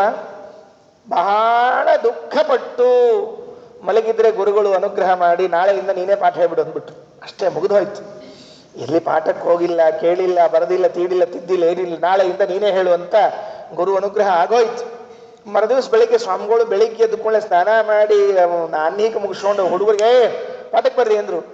10-12 ವರ್ಷದ ಸ್ವಾಮಿಗಳು ಪಾಠಕ್ಕೆ ಬರ್ರಿ ಅಂದ್ರೆ ಮಠದಾಗಿದ್ದು 30-35-40 ವರ್ಷದ್ದು, ಇವು 25 ಪಂಡಿತರು ಎಲ್ಲ ಸ್ವಾಮಿಗಳ ಪಾಠಕ್ಕೆ ಹೋಗಿ ಇವತ್ತಿಂದ ಇಲ್ಲೇ ಪಾಠ ಅಂದ್ರೆ ಅವರು ಕೂತ್ ಬಿಟ್ರು. ಪಾಠ ಶುರುವಾಗ್ಬಿಡ್ತು. ಸುಧಾ ಪಾಠನೇ ಮಾರನೇ ದಿವಸದಿಂದ, ಯಾವುದೋ ಸಡದು ಮಣಿಮಂಜರಿ ಮಧ್ವಿಜಯ ಪಾಠ ಅಲ್ಲ, ಮಾರನೇ ದಿವಸದಿಂದ ಪ್ರಾರಂಭ ಆದದ್ದು ಯಾವುದು ಅಂದ್ರೆ ಸುಧಾ ಪಾಠವೇ. ಆದ್ಯ ವರದಾಚಾರ್ಯರಿಗೆ ಯಾಕೋ ಸ್ವಾಮಿಗಳು ಬರಲಿಲ್ಲ ಇವತ್ತು ಪಾಠಕ್ಕೆ, ಮಲ್ಕೊಂಡಿರ್ಬೇಕು ಸ್ವಾಮಿಗಳು, ಆಯಾಸ ಆಗಿರ್ತದೆ. ಕೆಲವು ಸ್ವಾಮಿಗಳು ಲೇಟ್ ಆಗಿ ಹೇಳ್ತಿರ್ತಾರೆ, ಹಂಗಿಂಗ ಅಂತ ತಿಳ್ಕೊಂಡಿದ್ರು. ಹಂಗೆಲ್ಲ ಏನು ಇದ್ದಿದ್ದಿಲ್ಲ, ಯಾರೋ ಹೇಳ್ಬಿಟ್ಟು ಸುದ್ದಿ. ಇನ್ನು ಅವ್ರು ಪಾಠಕ್ಕೆ ಬರಂಗಿಲ್ಲಂತ, ಅವರೇ ಪಾಠ ಹೇಳ್ತಾರಂತ, ನಿಮಗೆ ಬೇಕಾದ್ರೆ ನೀವು ಬಂದು ಕೂಡ್ಬೇಕಂತ. ಗಾಬರಿ ಹತ್ರಿ ಅವ್ರಿಗೆ. ಬರೀ ಯಾರ್ದೋ ಅಂತೆ ಕಂತೆಗಳು ಯಾಕೆ, ಕೇಳ್ಕೊಂಡೇ ಬರೋಣ ಅಂತ ತಿಳ್ಕೊಂಡು ಹೇಳಿ ಬಂದು ನೋಡಿದ್ರೆ ಆಶ್ಚರ್ಯ. ಯಾವ ಭಾಗ ಸುಧಾದಲ್ಲಿ ಇವರಿಗೆ ನಿಲ್ತಿತ್ತೋ ಆ ಭಾಗವನ್ನು ಇವರು ಸರಳವಾಗಿ ಹೇಳ್ಕೊಂಡು ಹೊರಟಿದ್ರಂತ. ಇದೆಲ್ಲ ದೇವತೆಗಳ ಲಕ್ಷಣಗಳಿವೆಲ್ಲ. ದೇವತೆಗಳು ಭೂಮಿಯಲ್ಲಿ ಅವತಾರ ಮಾಡಿದಾಗ ಯಾರ ಕಡೆಗೂ ಕೇಳೋದು ಹೇಳೋದು ಏನು ಬೇಕಾಗಿಲ್ಲ. ಅದು ಈ ದೀಪಕ್ಕೆ ಮಕ್ಕ ಕಟ್ಕೊಂಡಿರ್ತದೆ, ಚೂರು ಹಿಂಗೆ ಚೂಟ್ ಬಿಟ್ರೆ ಸಾಕು ತನ್ನ ಪಾಡಿಗೆ ತಾವು ಉರಿತಿರ್ತದೆ. ಅದು ದೀಪ ತನ್ನಷ್ಟಕ್ಕೆ ತಾನೇ ಉರಿತಾ ಇದ್ದದಕ್ಕೆ ಮಧ್ಯದಲ್ಲಿ ಒಂದು ಸೇನೋ ಅಡ್ಡ ಬಂದಿರುತ್ತೆ, ಅಷ್ಟೇ ಹೊರತಾಗಿ ಬೇರೆ ಏನಿಲ್ಲ. ಹಾಗಾಗಿ ಇವರು ಅಶ್ರುತ ಪ್ರತಿಭಾಯಸ್ಯ, ಎಂದೂ ಕೂಡ ಕೇಳದೇ ಇರುವಂತಹ ವಿದ್ಯೆಯನ್ನ ಅರ್ಥಾತ್ ಶಾಸ್ತ್ರವನ್ನ ಇವರು ಉಪದೇಶ ಮಾಡ್ತಾ ಇದ್ರು. ಪಾಠ ಹೇಳಿದ್ರು, ವೇದಗಳನ್ನು ಉಚ್ಚಾರಣೆ ಮಾಡಿದ್ರು ಅಂತ ಹೇಳಿದ್ರು. ಆಮೇಲೆ ಗುರುದಕ್ಷಿಣೆ ಕೊಡಬೇಕು ಅಂತ ಬಂದಿದ್ದಾರೆ. ಗುರುಕುಲದಿಂದ ಹೊರಟಾಗ ಏನು ಗುರುದಕ್ಷಿಣೆ ಕೊಡಬೇಕು, ಬಹಳ ಮಹತ್ವದ್ದು. ಅಧ್ಯಯನ ಆದ ಮೇಲೆ ಗುರುದಕ್ಷಿಣೆ ಕೊಡಬೇಕು ಅಂತ ಹೇಳ್ತಿರ್ತಾರೆ. ಕೃಷ್ಣ ಪರಮಾತ್ಮ ತಾನು ಅಧ್ಯಯನ ಮುಗಿದ ಮೇಲೆ ಗುರುದಕ್ಷಿಣೆಯನ್ನು ಕೊಟ್ಟನಂತ. ಯಾರಿಗೆ ಕೊಟ್ಟ ಗುರುದಕ್ಷಿಣೆ ಅಂದರೆ ಅವ್ರ ಗುರುಗಳು ಸಾಂದೀಪನ್ಯಾಚಾರ್ಯ ಇದ್ರಲ್ಲ, ಅವರಿಗೆ ಮೃತಪುತ್ರನನ್ನು ಬದುಕಿಸಿಕೊಟ್ಟನಂತೆ, ಸತ್ತು ಹೋದ ಮಗನನ್ನು ಬದುಕಿಸಿಕೊಟ್ಟನಂತೆ. ಇವನು ಒಂದರ್ಥದಲ್ಲಿ ಇವನು ಮೃತಪುತ್ರನೇ. ತಲೆಶೂಲಿ ಬಂದು ಪ್ರಾಣಾಂತಿಕವಾಗಿ ಮಲಗುತ್ತಾ ಇದ್ರೆ ಅವನನ್ನು ಎಬ್ಬಿಸಿ ಕೂಡಿಸಿ ಮತ್ತೆ ಬದುಕಿಸಿಕೊಟ್ಟದ್ದು ವಾಸುದೇವ. ಅವನು ಗುರುದಕ್ಷಿಣೆ ಕೊಟ್ಟ. ಗುರುಗಳಿಗೂ ದಕ್ಷಿಣೆಯನ್ನು ಕೊಟ್ಟಿದ್ದಾನಂತ. ಅಂದರೆ ಒಬ್ಬರಿಗೆ ಕೊಡಬೇಕು, ಇಬ್ಬರಿಬ್ಬರಿಗೆ ಏನು ಮೂರು ಮಂದಿಗೆ ಏನು ದಕ್ಷಿಣೆ ಕೊಡೋದಿಲ್ಲ ಅಂದರೆ ಗುರುಗಳಿಗೆ ಕೊಡಬೇಕೋ ಗುರುಪುತ್ರನಿಗೆ ಕೊಡಬೇಕು ಅಂದರೆ ಮಹಾಭಾರತ ಹೇಳ್ತದೆ ಗುರುವತ್ ಗುರುಪುತ್ರಸ್ತು. ಹುಷಾರಾಗಿರ್ರಿ, ಗುರುಗಳಿಗಷ್ಟೇ ಗೌರವ ಕೊಡೋದಲ್ಲ, ಗುರುಗಳ ಮಕ್ಕಳಿಗೂ ಕೂಡ ಗುರುಗಳಷ್ಟೇ ಗೌರವ ಕೊಡಬೇಕು ಅಂತ ಹೇಳ್ತಾ ಇತ್ತು. ಗುರುಪತ್ನಿಗೆ ಗುರುಪುತ್ರನಿಗೂ ಗುರುಗಳಷ್ಟೇ ಗೌರವ ನೀಡಬೇಕು ಅಂತ ಹೇಳಿದ್ದು ಮಹಾಭಾರತ. ವಿಶ್ವಕರ್ಮ ಗುರುಕುಲದಲ್ಲಿ ಇದ್ರಂತ. ಬಹಳ ಮಂದಿ ಕಡಿಮೆ ಕೇಳಿರ್ತೀವಿ ಕಥೆಯನ್ನೆಲ್ಲ. ಸ್ಕಂದ ಪುರಾಣದ ಕಾಶಿಖಂಡದಲ್ಲಿ ಹೇಳುವಾಗ ಈ ಕಥೆಯನ್ನು ಹೇಳುತ್ತಾರೆ. ವಿಶ್ವಕರ್ಮ ಗುರುಕುಲದಲ್ಲಿ ಅಭ್ಯಾಸ ಮಾಡಿದ್ನಂತ. ಹೋಗುವಾಗ ಗುರುಗಳಿಗೆ ಕೇಳಿದ್ನಂತೆ, ಗುರುಗಳಿಗೆ ಏನು ದಕ್ಷಿಣೆ ಕೊಡಲಿ ಅಂತ. ಗುರುಗಳು ಬಂದವರು ಹೇಳಿದ್ರಂತ, ನೋಡಪ್ಪ ಈ ಹಳೆ ಮುರುಕದ ಮನೆಯಲ್ಲಿ ಇದ್ದಿದ್ದು ಸಾಕಾಗಿದೆ, ಒಂದು ಚಲೋ ಮನೆ ಕಟ್ಸ್ಕೊಟ್ಬಿಟ್ಟು ನನಗೆ ಇದ್ರಂತೆ ಗುರುಗಳು, ಗುರುದಕ್ಷಿಣೆ. ಆಯಿತು ಅಂತ ಹೊರಟಿದ್ದ. ಗುರುಪತ್ನಿಯರು ಸಿಕ್ಕರು, ಒಂದು ನಮಸ್ಕಾರ ಹಾಕಿದ. ಅಮ್ಮ ನಿಮ್ಗೇನು ಕೊಡಬೇಕು ಗುರುದಕ್ಷಿಣೆ ಅಂದ. ಅವರಂದರು, ನಾನು ಒಂದು ಇಂಥ ಸೀರೆ ಉಟ್ಕೋಬೇಕು, ಆ ಸೀರೆ ಎಂದೂ ಮಾಸಬಾರ್ದು, ಹರಿಬಾರ್ದು, ಬಣ್ಣ ಹೋಗಬಾರ್ದು, ಹೊಲಸಾಗಬಾರ್ದು, ಒಗಿಬಾರ್ದು, ಅಂಥ ಸೀರೆ ಉಟ್ಕೋಬೇಕು ಅಂತ ಹೇಳಿದರು. ಅವು ಉಟ್ಕೋಬೇಕೋ ಕಪಾಟ್ನಾಗ ಇಟ್ಟಿರ್ಬೇಕೋ ಗೊತ್ತಿಲ್ಲ, ಇದು ಅದಕ್ಕೆ ಅಂಥದ್ದು ಬೇಕು ಅಂದರು. ಗುರುಪುತ್ರ ಅಂದ, ನನಗಿಂಥದ್ದು ಬೇಕು ಅಂತ ಅವನಂದ. ಗುರುಪುತ್ರಿ ಇದ್ದು ಅವಳು ನನಗಿಂಥದ್ದು ಬೇಕು ಅಂದರು. ಈ ವಿಶ್ವಕರ್ಮ ಅಂದ, ಏನು ಮಾಡಲಿ ಎಂದ, ನನಗೆ ಇಷ್ಟೆಲ್ಲ ಮಂದಿ ಯಾಕೆ ಅಂದರೆ ಗುರುದಕ್ಷಿಣೆ ಕೊಡಲೇಬೇಕು ಗುರುಗಳಿಗೆ, ಗುರುಪುತ್ರನಿಗೆ. ಹೆಂಗೆ ಮಾಡಲಿ ಏನು ಮಾಡಲಿ ಗೊತ್ತಾಗಿಲ್ಲ. ಕೊನೆಗೆ ರುದ್ರದೇವರ ಕಡೆಗೆ ಹೋಗಿ ಸೇವೆ ಮಾಡಿ, ನನಗೆ ಇಂಥ ವಿದ್ಯೆಯನ್ನು ಹೇಳಿಕೊಡ್ರಿ, ನಾನು ಏನು ಬೇಕಂತ ಅದನ್ನೆಲ್ಲ ಮಾಡಿಕೊಡ್ಬೇಕು ಅಂತ ಹೇಳಿದಾಗ ರುದ್ರದೇವರ ಅನುಗ್ರಹ ಮಾಡಿ ಆಗ ವಿಶ್ವಕರ್ಮ ಏನನ್ನಾದರೂ ನಿರ್ಮಾಣ ಮಾಡುವಂಥವನಾದ. ಗುರುದಕ್ಷಿಣೆ ಕ್ರಮವನ್ನು ಹೇಳುವಾಗ ಸ್ಕಂದ ಪುರಾಣದ ಕಾಶಿಖಂಡದಲ್ಲಿ ಹೇಳ್ತಾರೆ, ಇಲ್ಲದೇ ಇದ್ರೆ ವಿಶ್ವಕರ್ಮನಿಗೆ ಮೊದಲು ಅವೆಲ್ಲ ಬರ್ತಿದ್ದಿಲ್ವಂತ. ಹಾಗೆ ಗುರುದಕ್ಷಿಣೆ ಕೊಡಬೇಕಲ್ಲ, ಗುರುಗಳಿಗೆ ಏನು ಕೊಡಬೇಕು? ಯಾಕೆ ಅಂದರೆ ಇವತ್ತು ಗುರುಕುಲ ಬಿಟ್ಟರು ಅಂದರೆ ಇನ್ನೇರವಾಗಿ ಸನ್ಯಾಸಾಶ್ರಮಕ್ಕೆ ಹೊರಟಿದ್ದಾರೆ. ಇನ್ನು ಮತ್ತೆ ಹೈಯರ್ ಸ್ಟಡೀಸ್ಗೆ ಅಬ್ರಾಡಿಗೆ ಹೋದರು, ಹಾಗೆಲ್ಲ ಇಲ್ಲೇ ಇಲ್ಲ ನಮ್ಮಲ್ಲಿ ಸೀದಾ ಸನ್ಯಾಸವೇ. ಹಾಗಿದ್ರೆ ಏನು ಮಾಡಬೇಕು? ಒಂದು ದಿವಸ ಏಕಾಂತದಲ್ಲಿ ಕರ್ಕೊಂಡು ಹೋಗಿ ಗುರುಗಳನ್ನು ಕೂಡಿಸಿ ಬಾಗಿಲು ಹಾಕಿಬಿಟ್ರು. ವಾಸುದೇವನೇ ತೋಟಿಂತಿಲ್ಲ ಗುರುಗಳೇ ಇಲ್ಲಿ ಬನ್ನಿರಿ ಅಂತ ಹೇಳಿದ್ರು. ಒಳಗೆ ಹೋದರು. ಯಾಕೋ ವಾಸುದೇವ ಕರೀತಾ ಇದ್ದಾನೆ, ಏನೋ ಎಂತೋ ಅಂತ ಹೇಳಿ ಒಳಗೆ ಹೋಗಿ ಕೂತ್ಕೊಂಡು ಕೂಡಲೇ ಎಲ್ರಿಗೂ ಹೊರಗೆ ಹಾಕಿಬಿಟ್ರು. ವಾಸುದೇವ ಅವರ ಮಗನನ್ನು, ಬೇರೆ ವಿದ್ಯಾರ್ಥಿಗಳನ್ನು ಎಲ್ಲರನ್ನ ಹೊರಗೆ ಹಾಕಿ ಬಾಗಿಲು ಹಾಕ್ಕೊಂಡು ಕೂತ್ಕೊಂಡ್ಬಿಟ್ರು. ಈ ಸ್ವಾಮಿಗಳು ಏಕಾಂತದಲ್ಲಿ ಕೂತಿರ್ತಾರಲ್ಲ, ಹಾಕಿ ಕೂತ್ಕೊಂಡ್ಬಿಟ್ರು. ಇಲ್ಲಿ ಆಶ್ಚರ್ಯ ಗುರುಗಳಿಗೆ, ಏನು ಹೇಳಲಿಕ್ಕೆ ಹೊರಟಾನೋ, ಏನು ರಹಸ್ಯವೋ ಏನೋ ತಿಳಿತಾ ಇಲ್ಲ ಅಂತ ಹೇಳಿದಾಗ ಅವರ ಮುಂದೆ ಅನುವಾದ ಮಾಡಲಿಕ್ಕೆ ಪ್ರಾರಂಭ ಮಾಡಿದ್ರಂತೆ. ಏನು ಉಪದೇಶ ಮಾಡಿದರು? ಉಪದೇಶ ಗುರುಗಳಿಗೆ ಮಾಡೋ ಹಂಗಿಲ್ಲ, ಅನುವಾದ ರೂಪದಲ್ಲಿ ಹೇಳಬೇಕಂತೆ ಹೇಳಿದ್ರಂತೆ. ಯಾವ್ದು ಹೇಳಿದ್ರು? ಸಾಕ್ಷಾದಥೋಪನಿಷದೋ ವಿಭುರೈತರೇಯಾಗ ಪಾಠಚ್ಛಲೇನ ವಿಜನೇರ್ಥರಸಾನ್ ಬ್ರುವಾಣಃ ಅಧ್ಯಾಪಕಾಯ ವಿತತಾರ ವಿಮೋಕ್ಷ ಬೀಜಂ ಗೋವಿಂದ ಭಕ್ತಿ ಮುಚಿತಾಂ ಗುರುದಕ್ಷಿಣಾಂ ಸಹ. ಗೋವಿಂದ ಭಕ್ತಿಂ ಉಚಿತಾಂ ಗುರುದಕ್ಷಿಣಾಂ ಸಹ. ಗುರುದಕ್ಷಿಣೆಯನ್ನು ಕೊಟ್ಟರು. ಎಂಥದ್ದು ಗುರುದಕ್ಷಿಣೆ? ಗೋವಿಂದ ಭಕ್ತಿಂ, ಗೋವಿಂದನಲ್ಲಿ ಮಾಡುವಂತಹ ಭಕ್ತಿಯನ್ನೇ ಗುರುದಕ್ಷಿಣೆಯನ್ನಾಗಿ ಕೊಟ್ಟರಂತೆ. ಜಗತ್ತಿನಲ್ಲಿ ಇಲ್ಲಿವರೆಗೂ ಕೂಡ ಯಾರೂ ಇಂಥ ಗುರುದಕ್ಷಿಣೆ ಕೊಟ್ಟಿಲ್ಲ. ಮಧ್ವಾಚಾರ್ಯೊಬ್ಬರೇ ಇಂಥ ಗುರುದಕ್ಷಿಣೆ ಕೊಟ್ಟದ್ದು. ಗೋವಿಂದ ಭಕ್ತಿ ಮುಚಿತಾಂ ಗುರುದಕ್ಷಿಣಾಂ ಸಹ. ಆ ಭಕ್ತಿ ಹೇಗೆ ಬಂತು? ಬೇಕಲ್ಲ, ಭಕ್ತಿ ಹೇಗೆ ಬಂತು ಅಂತ ಕೇಳಿದ್ರೆ ಅದಕ್ಕೊಂದು ಕಾರಣ ಹೇಳ್ತಾರೆ. ಐತರೇಯ ಉಪನಿಷತ್ತಿನ ಅನುವಾದವನ್ನು ಮಾಡಿದ್ರಂತೆ. ಸಾಕ್ಷಾದತೋಪನಿಷದೋ ವಿಭುರೈತರೇಯಾಗ. ಐತರೇಯಾಹ ಉಪನಿಷತ್. ಐತರೇಯ ಉಪನಿಷತ್ತು ಅಂತಂದರೆ ಅದಕ್ಕೊಂದು ಕಥೆ ಇದೆ. ಸಣ್ಣ ಕಥೆ ಹೇಳಿ ಮುಗಿಸ್ತೇನೆ. ಬದರಿಯಲ್ಲಿ ಒಬ್ಬ ರಾಜ ಇದ್ದ.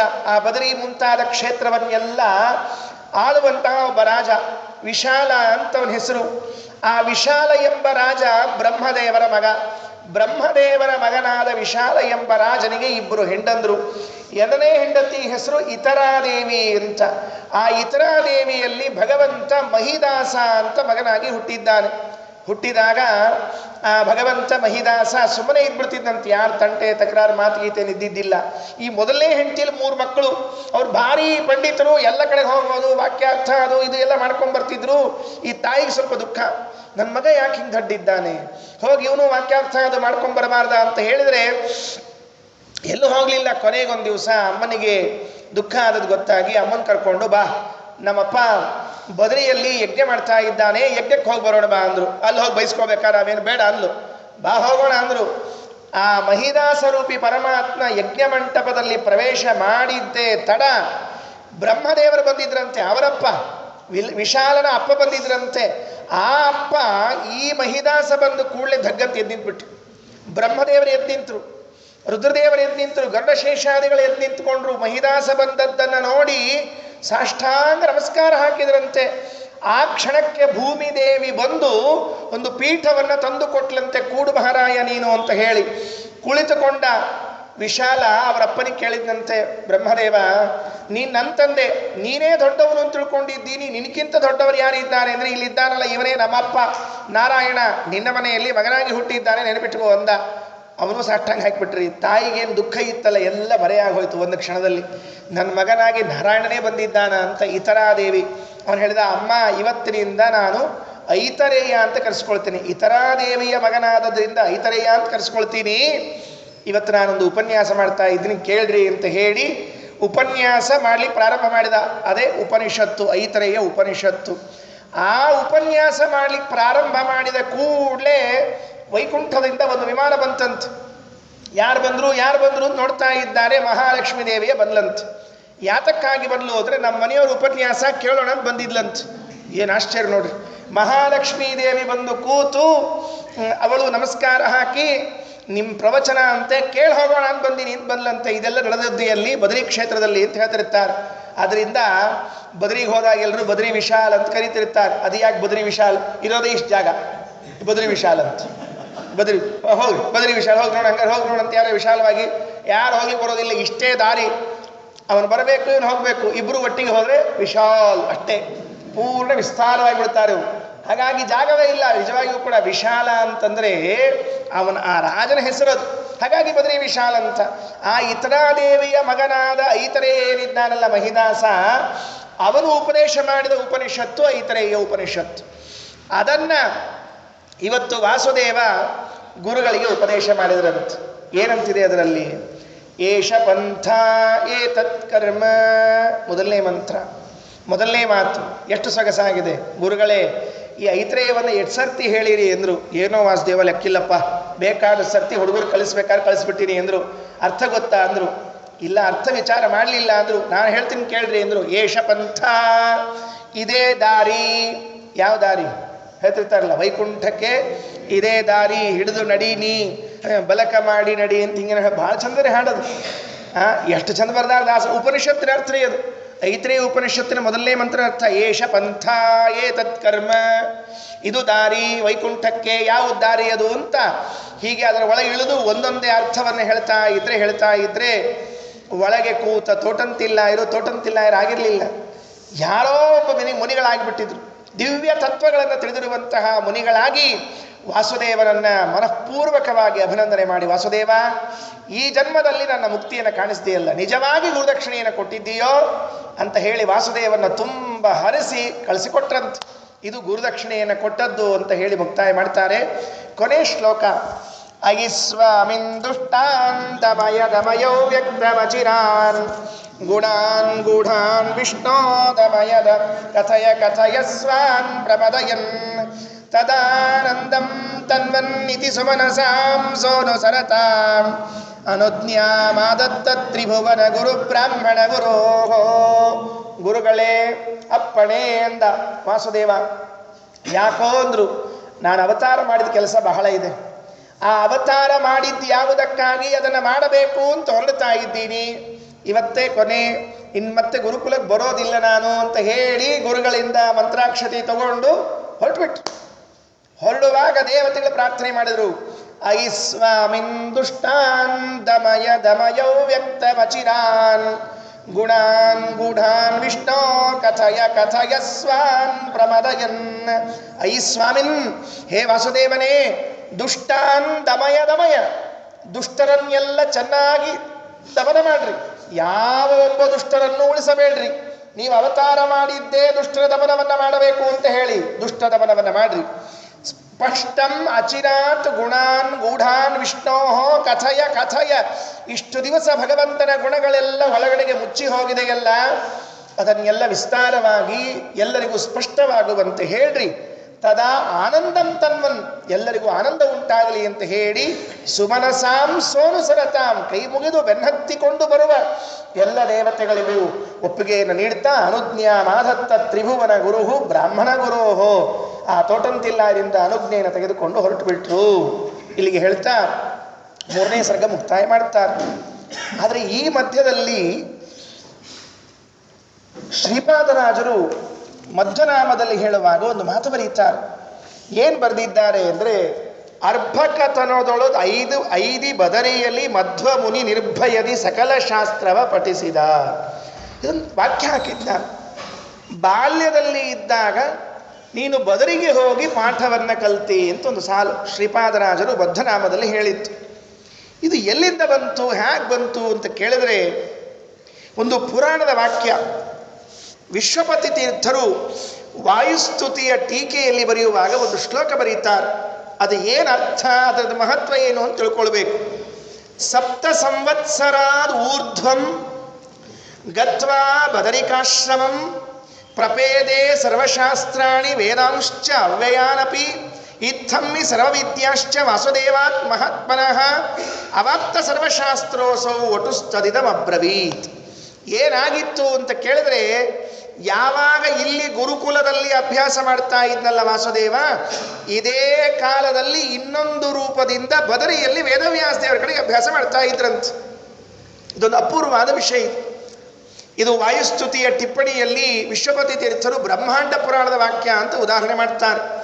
ಆ ಪುರಾಣ ವಾಕ್ಯದಲ್ಲಿ ಹೇಳುವಾಗ ಸಪ್ತ ಸಂವತ್ಸರಾದ ಊರ್ಧ್ವಂ, 7 ವರ್ಷ ಆದ ಮೇಲೆ ಗತ್ವಾ ಬದರಿಕಾಶ್ರಮಂ, ಬದರಿಗೆ ಹೋಗಿದ್ರಂತೆ.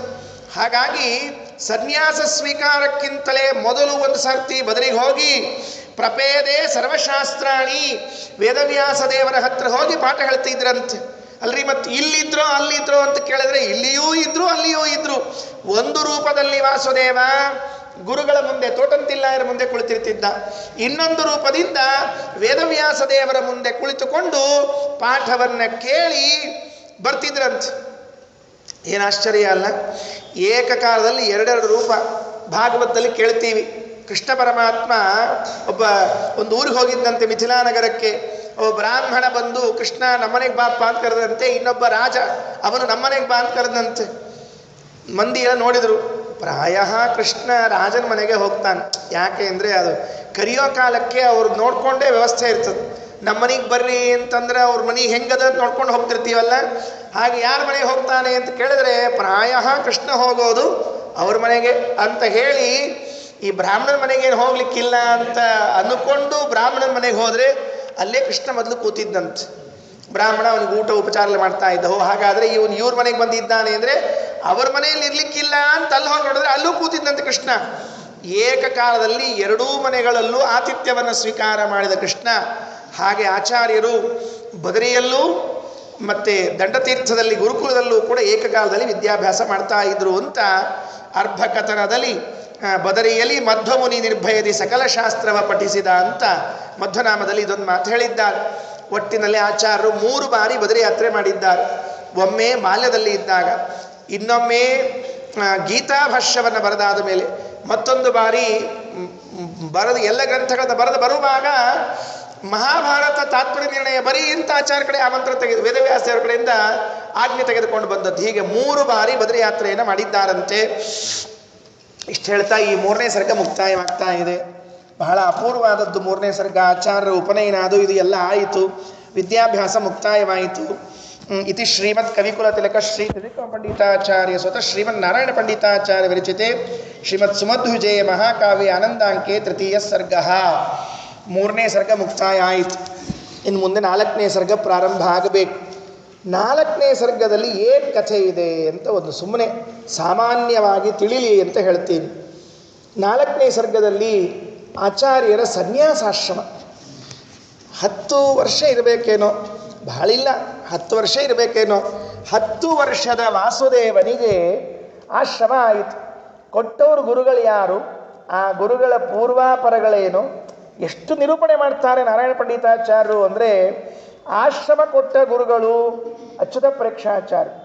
ಅಚ್ಯುತ ಪ್ರೇಕ್ಷಾಚಾರ್ಯರು ಆಶ್ರಮವನ್ನು ಕೊಡ್ತಿದ್ರೆ ಗುರು ಮಧ್ವಾಚಾರ್ಯರಿಗೆ ಆಶ್ರಮ ಕೊಡುವಷ್ಟು ದೊಡ್ಡ ಯೋಗ್ಯತೆ ಅವರಲ್ಲಿ ಹೇಗೆ ಬಂದಿತ್ತು. ಇವರು ಆಶ್ರಮ ಸ್ವೀಕಾರ ಮಾಡಿದರೆ ಮೊದಲೇ ಇವರಿಗೆ ಇಬ್ಬರು ಅಣ್ಣಂದ್ರು ಹೋಗ್ಬಿಟ್ಟಿದ್ದಾರೆ, ಮನೆಯಲ್ಲಿ ಒಬ್ಬ ಅಕ್ಕ, ಇನ್ಯಾರಿಲ್ಲ. ಅಪ್ಪ ಅಮ್ಮ ಸುಮ್ಮನೆ ಬಿಡ್ತಾರೆ ಆಶ್ರಮ ತಗೊಳ್ಳಿಕ್ಕೆ. ಅವರಿಗೆ ತಮ್ಮನ ವ್ಯವಸ್ಥೆ ಮಾಡಬೇಕಾಯಿತು. ವಿಷ್ಣುತೀರ್ಥರ ಅವತಾರ ಆಗಬೇಕಾಯಿತು. ವಿಷ್ಣುತೀರ್ಥರ ಅವತಾರ ಆದಮೇಲೆ ಇವರಿಗೆ ಸನ್ಯಾಸ ಆಯಿತು. ಸನ್ಯಾಸ ತಗೊಂಡ ಮೇಲೆ ಗಂಗಾ ಸ್ನಾನಕ್ಕೆ ಅಂತ ಹೊರಟ್ರಂತ.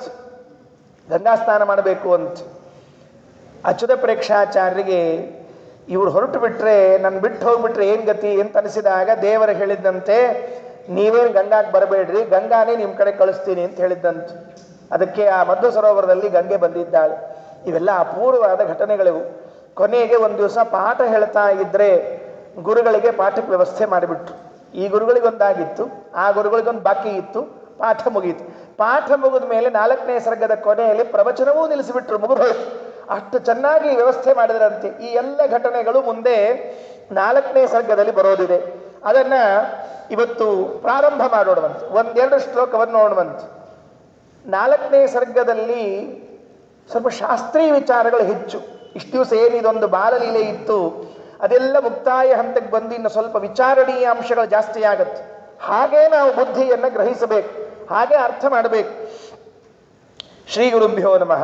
ಅಥೈಷ ಸಲ್ಲೋಕದಯ ಸುಧಾರ್ದ್ರಯ ಸದಾಗಮಸ್ತೇನ ನಿರಾಸಕಾಮಯ ರಮಾವರಾವಾಸಭುವಾ ವಿಶಾರದೋ ವಿಶಾಲಯ ಚಿಂತಯದಾತ್ಮನೋಧಿಯ.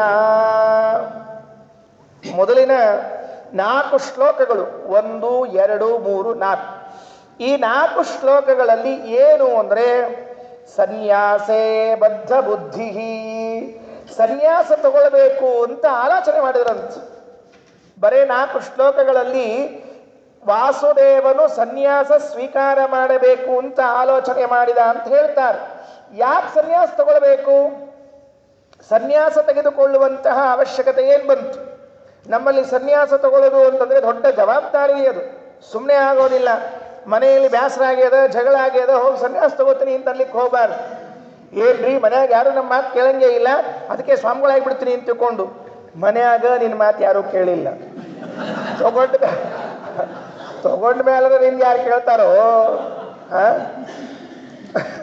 ಸ್ವಲ್ಪ ಕಾಮನ್ ಸೆನ್ಸ್ ಬೇಡ? ಆಚಾರ ಮನ್ಯಾಗ ನಮ್ಮ ಮಾತು ಯಾರೂ ಕೇಳವಲ್ಲ, ಹೆಂಡತಿ ಕೇಳವಲ್ಲ, ಮಗ ಕೇಳವಲ್ಲ, ಅಪ್ಪಗೆ ಮುಂದೇನು ಮಾಡಿ ಸನ್ಯಾಸ ತಗೋತೀನಿ. ಅವಾಗ ಶಿಷ್ಯನು ಕೇಳೋದಿಲ್ಲ, ಮುಗಿದು ಹೋದ ಕೆಲಸ. ಸನ್ಯಾಸ ಅಂದರೆ ಶಿಷ್ಯ ಬರ್ತಾರೆ, ಅವನು ಕೇಳೋದಿಲ್ಲ. ಯಾಕೆ? ಅದು ಕಂಟಿನ್ಯೂ ಆಗಿರ್ತದೆ, ಕೇಳಬಾರ್ದು ಎಂಬುದು. ಅದಕ್ಕೆ ಹಾಗೆ ಸನ್ಯಾಸ ಅದಕ್ಕಾಗಿ ಅಲ್ಲ, ಮನೆಯಲ್ಲಿ ಜಗಳ ಮಾಡಿದ್ದೇನೆ ಅಂತ ಸನ್ಯಾಸ ತಗೊಳ್ಳೋದಲ್ಲ. ಮತ್ತೆ ಇಲ್ಲರೇ ಆಚಾರ್ಯ, ಯಾರು ನಂಗೆ ಗೌರವ ಕೊಡ್ತಾ ಇಲ್ಲ, ಗೌರವ ಕೊಡಬೇಕು, ಕೀರ್ತಿ ಬರಬೇಕು, ನಮಸ್ಕಾರ ಮಾಡಬೇಕು ಅಂತ ಆದರೆ ಸ್ವಾಮಿಗಳಾಗಬೇಕಂತ. ಹಂಗ ಅದಕ್ಕೂ ಉಪಯೋಗ ಇಲ್ಲ. ಹಾಗಾದರೆ ವಾಸುದೇವ ಸನ್ಯಾಸ ಸ್ವೀಕಾರಕ್ಕೆ ಯಾಕೆ ಆಲೋಚನೆ ಮಾಡಿದ, ಹೇಗೆ ಆಲೋಚನೆ ಮಾಡಿದ ಅಂತನ್ನುವುದು ಈ ಮುಂದಿನ 4 ಶ್ಲೋಕಗಳಲ್ಲಿ ಬಂದದ್ದು.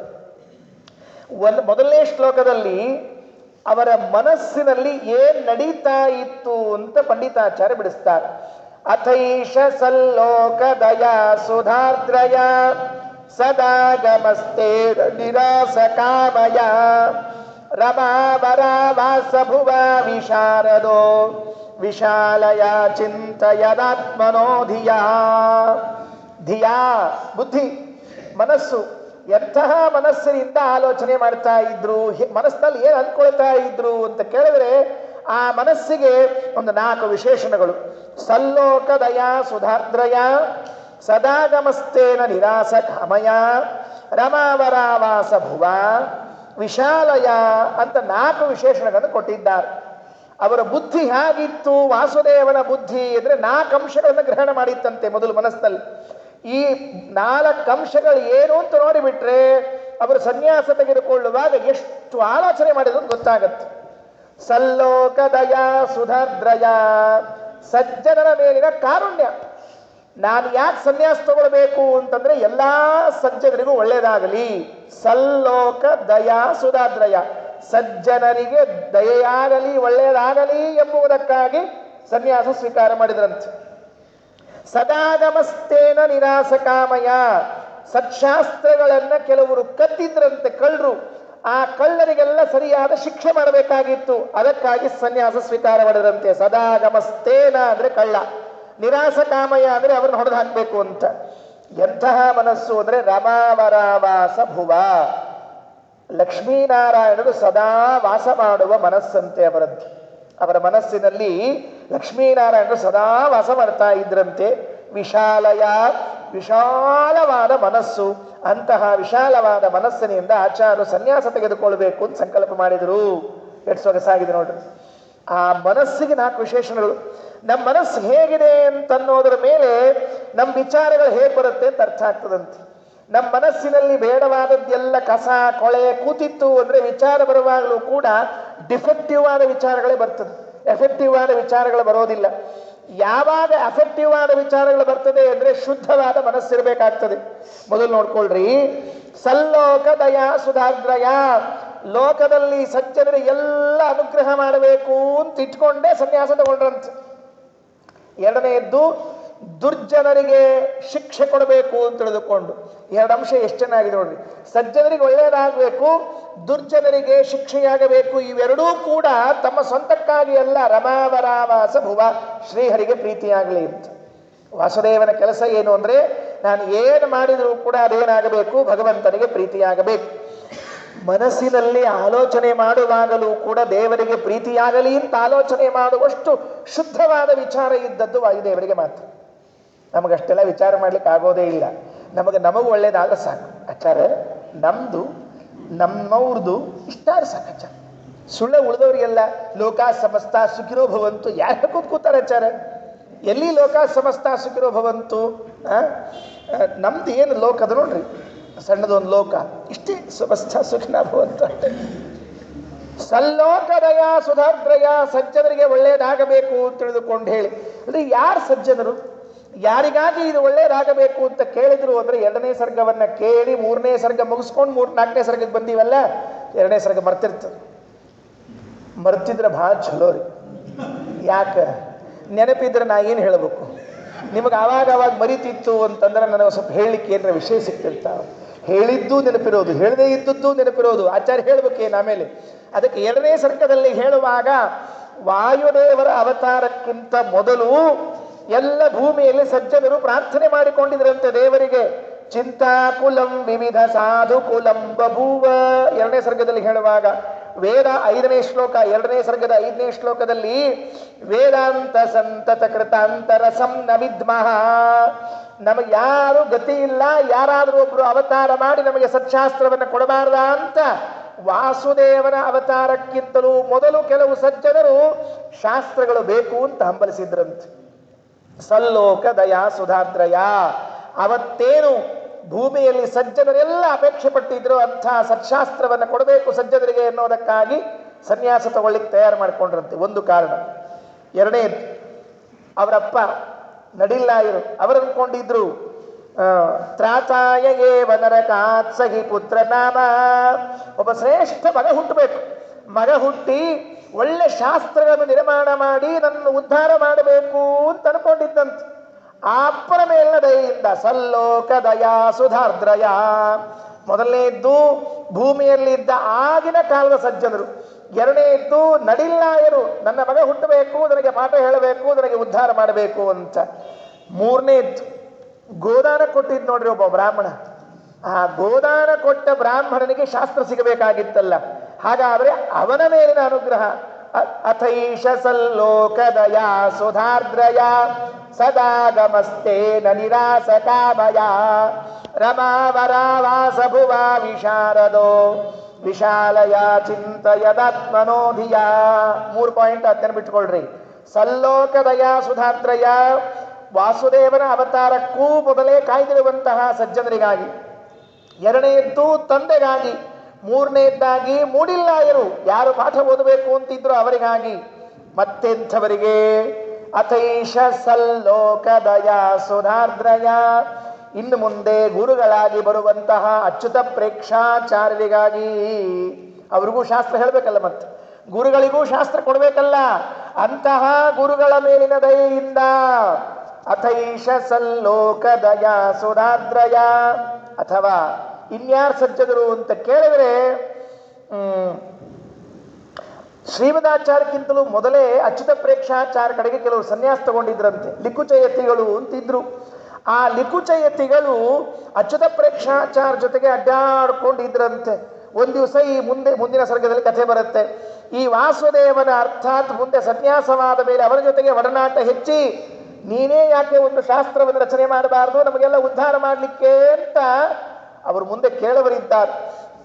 ಅವರ ಮೇಲೆ ಅನುಗ್ರಹ ಮಾಡಬೇಕು ಅನ್ನೋ ಉದ್ದೇಶದಿಂದಾಗಿ ಅಥೈಷ ಸಲ್ಲೋಕ ದಯಾ ಸುಧಾರ್ದ್ರಯ, ಸಜ್ಜನರ ಮೇಲೆ ಅನುಗ್ರಹ ಮಾಡಬೇಕು ಅಂತ. ಅಥವಾ ಪದ್ಮನಾಭ ತೀರ್ಥರು, ನರಹರಿ ತೀರ್ಥರು, ಮಾಧವ ತೀರ್ಥರು, ಅಕ್ಷೋಭ್ಯ ತೀರ್ಥರು, ಶ್ರೀಮದ್ ಟೀಕಾಕೃತ್ಪಾದರು ಆದಿಯಾಗಿ ಎಲ್ಲ ಮುಂದೆ ಬರುವಂತಹ ಸಜ್ಜನರಿಗೆ ಒಳ್ಳೆಯದಾಗಲಿ ಅಂತನ್ನುವುದಕ್ಕೆ ಅಥೈಷ ಸಲ್ಲೋಕ ದಯಾ ಸುಧಾರ್ದ್ರಯ, ಇಷ್ಟು ಸಜ್ಜನರಿಗೆ ಒಳ್ಳೆಯದಾಗಬೇಕು ಅಂತನ್ನೋ ಉದ್ದೇಶಕ್ಕಾಗಿ. ಅಥವಾ ತ್ರಿವಿಕ್ರಮ ಪಂಡಿತಾಚಾರ್ಯ, ನಾರಾಯಣ ಪಂಡಿತಾಚಾರ್ಯರು, ಶಂಕರ ಪಂಡಿತಾಚಾರ್ಯರು ಮುಂದೆ ಬರುವ ಜನರಿಗೆಲ್ಲರಿಗೂ ಕೂಡ ಗೃಹಸ್ಥಾಶ್ರಮ ಶಿಷ್ಯರಿಗೂ ಒಳ್ಳೆಯದಾಗಲಿ ಅನ್ನೋ ಉದ್ದೇಶದಿಂದ ಅಥೈಷ ಸಲ್ಲೋಕ ದಯಾ ಸುಧಾರ್ದ್ರಯ. ಎಷ್ಟು ಮಂದಿಯ ಮೇಲೆ ಕಾರುಣ್ಯ, ಎಷ್ಟು ಮಂದಿಯ ಮೇಲೆ ಕಾರುಣ್ಯ, ಒಬ್ಬರೇ ಇಬ್ಬರೇ. ತ್ರಿವಿಕ್ರಮ ಪಂಡಿತಾಚಾರ್ಯ, ನಾರಾಯಣ ಪಂಡಿತಾಚಾರ್ಯ, ಶಂಕರ ಪಂಡಿತಾಚಾರ್ಯರು, ಅವರ ಮಕ್ಕಳು ಮೊಮ್ಮಕ್ಕಳು, ವಾಮನ ಪಂಡಿತಾಚಾರ್ಯರು, ಇವರೆಲ್ಲರ ಮೇಲೆ ಅನುಗ್ರಹ ಆಗಬೇಕು.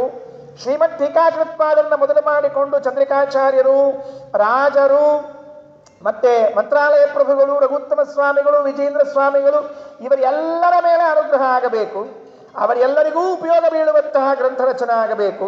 ಪದ್ಮನಾಭ ತೀರ್ಥರು, ನರಹರಿ ತೀರ್ಥರು, ಮಾಧವ ತೀರ್ಥರು, ಅಕ್ಷೋಭ್ಯ ತೀರ್ಥರು ಸಾಕ್ಷಾತ್ತಾಗಿ ಕುಳಿತುಕೊಂಡು ವಾಸುದೇವನ ಕಡೆಗೆ, ವಾಯುದೇವನ ಕಡೆಗೆ ಪಾಠವನ್ನು ಕೇಳಬೇಕು. ಅವರಿಗಾಗಿ ಗ್ರಂಥ ರಚನೆ ಆಗಬೇಕು. ಲಿಕುಚ ಯತಿಗಳಿಗಾಗಿ ಪಾಠ ಆಗಬೇಕು.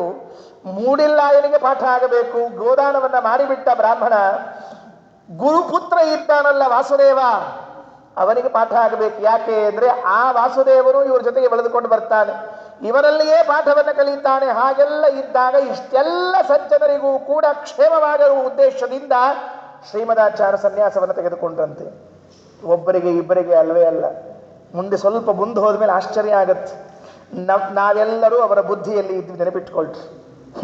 ಇವತ್ತು ನಾವು ಸುಮಧ್ವ ವಿಜಯವನ್ನು ಕೇಳ್ತಾ ಇದ್ದೀವಿ, ಆಚಾರ ಶಾಸ್ತ್ರವನ್ನು ಕೇಳ್ತಾ ಇದ್ದೀವಿ ಅಂದರೆ ಅಥೈಷ ಸಲ್ಲೋಕ ದಯಾ ಸುಧಾರ್ದ್ರಯ.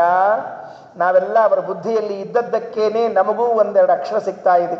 ಆಚಾರ ಶಾಸ್ತ್ರ ಕಿವಿಯಲ್ಲಿ ಬೀಳ್ತಾ ಇದೆ. ಇಲ್ಲೇ ಇದ್ರೆ ನಾವೆಲ್ಲ ಅವರ ಲೆಕ್ಕದಲ್ಲಿ ಇದ್ದಿದ್ದಿಲ್ಲ ಅಂದರೆ ಸಿನಿಮಾ, ಹಾಡು, ಡ್ಯಾನ್ಸು, ಪಾರ್ಟಿ ಗಿರ್ಟಿ ಮಾಡ್ಕೊಂಡು ದಾಟಿ ಬಿಡ್ತಿದ್ವಿ ಎಲ್ಲೋ. ಹಂಗಾಗಲಿಲ್ಲ. ಇಲ್ಲಿ ಬಂದು ಕೂತಿದ್ದೇವೆ, ಸರ್ವಮೂಲ ಗ್ರಂಥಗಳನ್ನ ಪಾಠ ಕೇಳ್ತಾ ಇದ್ದೀವಿ ಅಂತಂದ್ರೆ ವಿಶಾಲಯ. ಎಷ್ಟು ವಿಶಾಲವಾದ ಬುದ್ಧಿ ಆಚಾರದು ಅಂದರೆ ಮುಂದೆ ಕಲಿಯುಗದಲ್ಲಿ ಯಾರ್ಯಾರು ಬರ್ತಾ ಇದ್ದಾರೋ ಅವರು ಯಾರು ನನ್ನ ಗ್ರಂಥವನ್ನ ಅಧ್ಯಯನ ಮಾಡಲಿಕ್ಕೆ ಅರ್ಹರಿದ್ದಾರೋ ಅವರಿಗೆಲ್ಲ ಸಿಗಬೇಕು ಅಂತ ಇಟ್ಟುಕೊಂಡೇ ಸನ್ಯಾಸಾಶ್ರಮ ಸ್ವೀಕಾರ ಮಾಡಿದ್ದ ಆಚಾರ್ಯ. ಸುಮ್ಮನೆ ಮಾಡ್ತಾರ?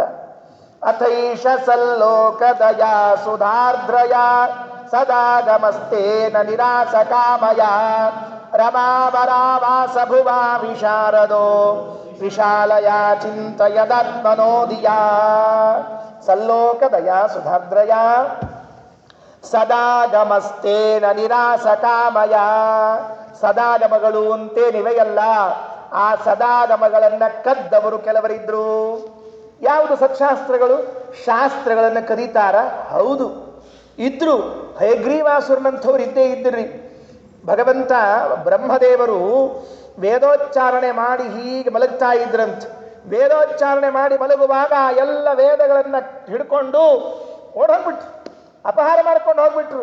ಬ್ರಹ್ಮದೇವರ ಬಾಯಿಯಿಂದ ಬಂದ ಎಲ್ಲ ವೇದಗಳನ್ನ, ಅದು ಹೇಗೆ ಅಂತ ಮತ್ತೆ ಪ್ರಸಂಗ ಬಂದಾಗ ಹೇಳ್ತೀನಿ, ಮುಂದೆ 8ನೇ ಸರ್ಗದಲ್ಲಿ ಕಥೆ ಇದೆ.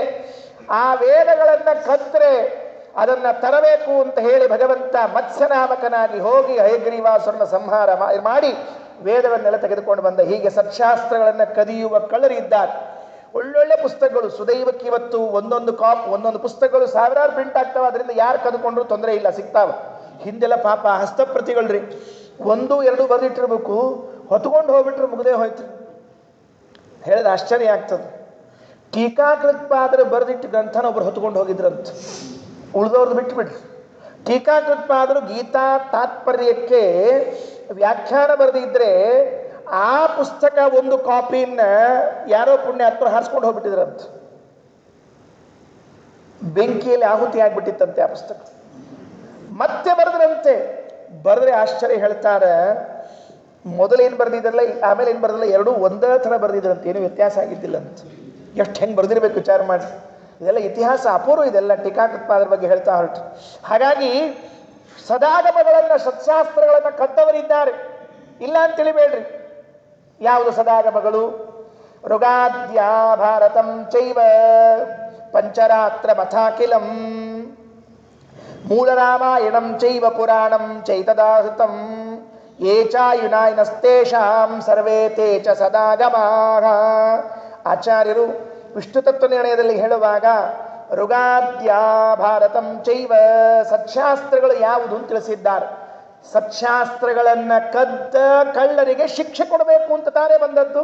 ಹಾಗಾದರೆ ಆ ಸತ್ಶಾಸ್ತ್ರಗಳು ಯಾವುದು ಅಂತ ಕೇಳಿದ್ರೆ ಋಗಾದ್ಯಾಹ, ಋಗ್ವೇದ, ಯಜುರ್ವೇದ, ಸಾಮವೇದ, ಅಥರ್ವೇದಗಳು, ಭಾರತಂಚೈವ ಮಹಾಭಾರತ ಸತ್ಶಾಸ್ತ್ರ, ಪಂಚರಾತ್ರ ಮಥಾಖಿಲಂ ಸಂಪೂರ್ಣವಾದ ಪಂಚರಾತ್ರ, ಮೂಲರಾಮಾಯಣಂ ಚೈವ, ಮೂಲರಾಮಾಯಣ ಅಂತಂದಿದೆ. ಹಯಗ್ರೀವ ರೂಪದಿಂದ ಪರಮಾತ್ಮ ಬರೆದದ್ದು ಮೂಲರಾಮಾಯಣ. 1 ಕೋಟಿ ಶ್ಲೋಕಗಳಿರುವಂತಹ ರಾಮಾಯಣ ನೆನಪಿಟ್ಟುಕೊಳ್ಳ್ರಿ.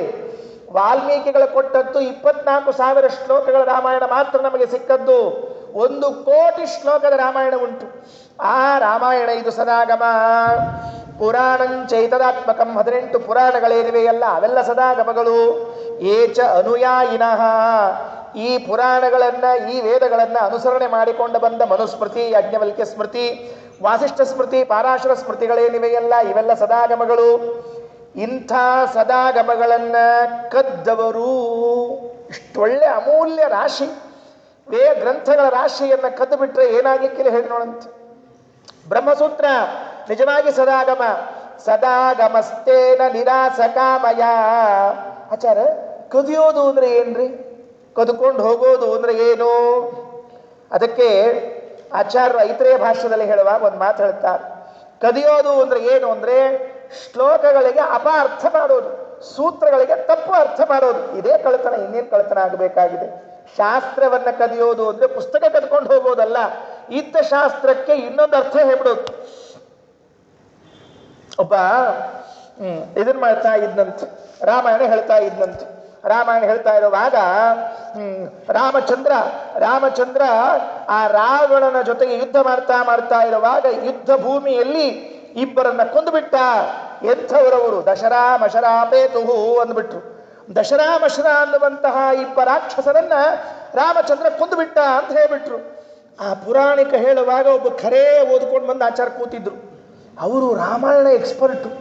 ಅವರಂದ್ರು, ಇಡೀ ಯುದ್ಧ ಕಾಂಡದಲ್ಲಿ ರಾಮ ಸಂಹಾರ ಮಾಡಿದವ್ರ ಲಿಸ್ಟ್ ನನ್ನ ಕಡೆ ಇದೆ. ಈ ದಶರಾಮಶರ ಎಂಬವ್ರು ಯಾರಿಬ್ರು ಇವರು? ಬಹಳ ಚಿಂತೆ ಆಯ್ತು ಅವರಿಗೆ. ದಶರಾಮಶರ ಅಂದ್ರೆ ಯಾರು ಇವರು ಅಂತ. ಕೊನೆಗೆ ಆಚಾರ ಪುರಾಣ ಮುಗಿದ್ಮೇಲೆ ಹೊಳ್ಳಿ ಕರ್ಕೊಂಡು ಹೋದ್ರು. ಇಬ್ರು ಒಳಗೆ ಹೋದ್ರು. ಆಚಾರ, ಆ ರಾಮಾಯಣದ ಸ್ವಲ್ಪ ಶ್ಲೋಕ ಹೇಳ್ತೀರಾ? ಯಾವ ಶ್ಲೋಕದಲ್ಲಿ ರಾಮಚಂದ್ರ ದಶರಾಮಶರ ಅಂತ ಕೊಂದ ಅಂತಿದೆ ಅದನ್ನ ಹೇಳ್ರಿ ಎಂದ್ರು. ಸರಿ ಅಂತ ಹೇಳಿ ಶ್ಲೋಕ ತೆಗೆದು ನೋಡ್ತಾರೆ. ಈ ಆಚಾರ ಹಣೆ ಹೆಚ್ಚಿಟ್ಕೊಂಡ್ರು. ಆಚಾರ ಹಂಗೆಲ್ಲ ಹೇಳ್ಬೇಡ್ರಪ್ಪ, ಯಾಕೆ? ದಶರಾಮಶರ ಅಂತ ಇಬ್ಬ ರಾಕ್ಷಸರಲ್ಲವರು. ದಶ ರಾಮ ಶರ ಪೇತುಹು ಅಂತ ಅರ್ಥ. ಅದು 10 ರಾಮನ ಬಾಣಗಳು ಬಿದ್ದುವು ಅಂತ ಅರ್ಥ. ದಶರಾಮಶರ ಅಂತ ಇಬ್ಬ ರಾಕ್ಷಸರ ಅಲ್ಲ ಅಂತ ಅರ್ಥ ಹೇಳಿದ್ರು. ದಶ ರಾಮ ಶರ ಪೇತುಹು ಹೋಗಿ ದಶರ ಮಶರ ಪೇತುಹು ಅಂತ ಮಾಡಿಬಿಟ್ಟಿದ್ದ ಅವ್ನು ಪುಣ್ಯಾತ್ಮ. ಅಪಾರ್ಥ ಮಾಡ್ತಾರೆ. ಹೀಗಾದ್ರೆ ಹೇಗರ್ಥ ಆಗಬೇಕು? ಎಲ್ಲ ಒಳ್ಳೆಯ ಶಾಸ್ತ್ರಗಳನ್ನ, ಬ್ರಹ್ಮಸೂತ್ರಗಳನ್ನ, ಮೀಮಾಂಸಾಗಳನ್ನ ಎಲ್ಲವನ್ನ ಅಪಾರ್ಥ ಮಾಡಿ ಹಾಕಿದ್ರು. ಐಕಾತ್ಮ್ಯಂ ನಾಮ ಯದಿದಂ ಕೇಚಿತ್ ಬ್ರೂಯುಹು ಅನೈಪುಣಾಹ. ಐತ್ರೇಯ ಭಾಷ್ಯದಲ್ಲಿ ಹೇಳುವಾಗ ಶ್ರೀಮದಾಚಾರ್ಯ ಅಂತಾರೆ, ವೇದದಲ್ಲಿ ಬಂದಿರುವಂತಹ ಸರಿಯಾದ ವಾಕ್ಯಗಳನ್ನು ಅರ್ಥ ಮಾಡಿಕೊಳ್ಳಿಲ್ಲ. ಅವರ ಅರ್ಥವೂ ಸರಿಯಾಗಲಿಲ್ಲ, ವಾಕ್ಯವೂ ಸರಿಯಾಗಿ ತಿಳಿಲಿಲ್ಲ ಅವರಿಗೆ.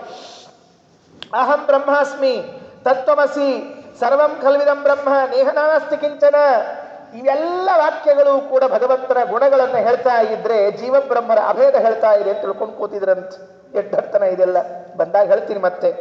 ಶಾಸ್ತ್ರ ತತ್ವ ಅವಿಜ್ಞಾಯ, ಸರಿಯಾದ ಶಾಸ್ತ್ರವನ್ನ ತಿಳಿಯದೆ. ಯಾಕೆ ಹೀಗಾಗಿತ್ತು? ಸರಿಯಾಗಿ ಯಾಕೆ ಅರ್ಥ ಆಗಲಿಲ್ಲ? ಕಾಮಕ್ರೋಧಾಭಿಭೂತಾತ್ಮ, ಮನಸ್ಸಿನ ತುಂಬ ಕಾಮಕ್ರೋಧಗಳನ್ನು ತುಂಬಿಕೊಂಡು ಶಾಸ್ತ್ರವನ್ನು ಓದಲಿಕ್ಕೆ ಕೂತಿದ್ರೆ ಪೂರ್ವಾಗ್ರಹ ಪೀಡಿತರಾಗಿ ನಮ್ಮ ಮನಸ್ಸಿನಲ್ಲಿ ಇದ್ದದ್ದೇ ತಲೆಯಲ್ಲಿ ಕಾಣಿಸ್ಲಿಕ್ಕೆ ಶುರುವಾಗ್ತದೆ. ನೆನಪಿಟ್ಟುಕೊಳ್ರಿ. ಕಾಮಕ್ರೋಧಗಳು ತುಂಬಿಕೊಂಡಿತ್ತು ಅಂತಾದರೆ ಪುಸ್ತಕ ಓದ್ತಾ ಇರುವಾಗಲೂ ಅದೇ ಅರ್ಥ ಬರ್ತಿರ್ತದೆ ಯಾವಾಗಲೂ ಕೂಡ. ಈ ಮಾಡೆಲ್ ಆರ್ಟ್ ಅಂತ ಇರ್ತದೆ ನೋಡ್ರಿ. ಮಾಡೆಲ್ ಆರ್ಟ್ ಅಂದ್ರೆ ಏನ್ರಿ? ಏನೂ ಗೊತ್ತಾಗಂಗಿಲ್ವ ಇವಾಗ ಮಾಡಲ್ ಆರ್ಟ್ ಅಂತ ತಿಳ್ಕೊಂಡು ಹೇಳಿ. ಕೆಲವರು ಇದಕ್ಕಿಟ್ಟಿರ್ತಾರೆ, ಪ್ರದರ್ಶನಕ್ಕೆ ಇಟ್ಟಿರ್ತಾರೆ. ಹಿಂಗೊಂದು ಪೇಪರ್ ಇರ್ತದೆ, ಅದ್ರ ಮೇಲೆ ಹಿಂಗೆ 4 ಸಲ ಬ್ರಷ್ ಆಡ್ಬಿಟ್ಟಿರ್ತಾರೆ. ಅದು ಈ ನೆಲಕ್ಕೆ ಒರೆಸೋದು, ಬಟ್ಟಿಗೆ ಒರೆಸೋ ಬದಲು ಹಿಂಗೆ ಒರೆಸ್ಬಿಟ್ಟಿರ್ತಾರೆ. ಒರೆಸಿದ ಮೇಲೆ ಇದನ್ನು ಮಾಡರ್ನ್ ಆರ್ಟ್ ಅಂತ ಹೇಳ್ತಾರೆ. ಈ ನೋಡ್ಲಿಕ್ಕೆ ಹೋದವಂಗೆ ಅದು ಏನು ಅಂತ ಅರ್ಥ ಆಗ್ಬೇಕು. ಇದು ಏನು ಅಂತ ತಿಳಿಲಿಲ್ಲ ಅಂತ ಇಟ್ಕೊಳ್ರಿ. ಆಗ ಹೇಳ್ತಾರೆ ನಿಮ್ಮಂಥ ಅಜ್ಞಾನಿಗಳಿಗೆ ತಿಳಿಯೋದಿಲ್ಲ, ಇದು ಮಾಡರ್ನ್ ಆರ್ಟ್ ಅಂತ ಹೇಳ್ತಿರ್ತಾರೆ. ಆಗ ಇವೇನು ಮಾಡ್ತಾರೆ ಗೊತ್ತ್ರಿ, ಹಿಂಗೇನ್ರ ಅದರ ಬೇಯಿಸ್ಕೋತೀವಿ. ಆಹಾ ಎಂಥ ಅದ್ಭುತ ಇದು. ಏನು ಕಾಣಿಸ್ಲಿಕ್ಕತ್ತದ? ಮೋಡ ಒಂದು ಕೆಳಗೆ, ಒಂದು ಮೇಲೆ, ಒಂದು ಅಡ್ಡಕ್ಕೆ ಹೊಟ್ಟದು ಕಾಣ್ತಾ ಇದೆ. ಅಯ್ಯೋ ಪಾಪಿಯಲ್ಲಿ ಏನು ಇಲ್ಲೇ ಇಲ್ಲ.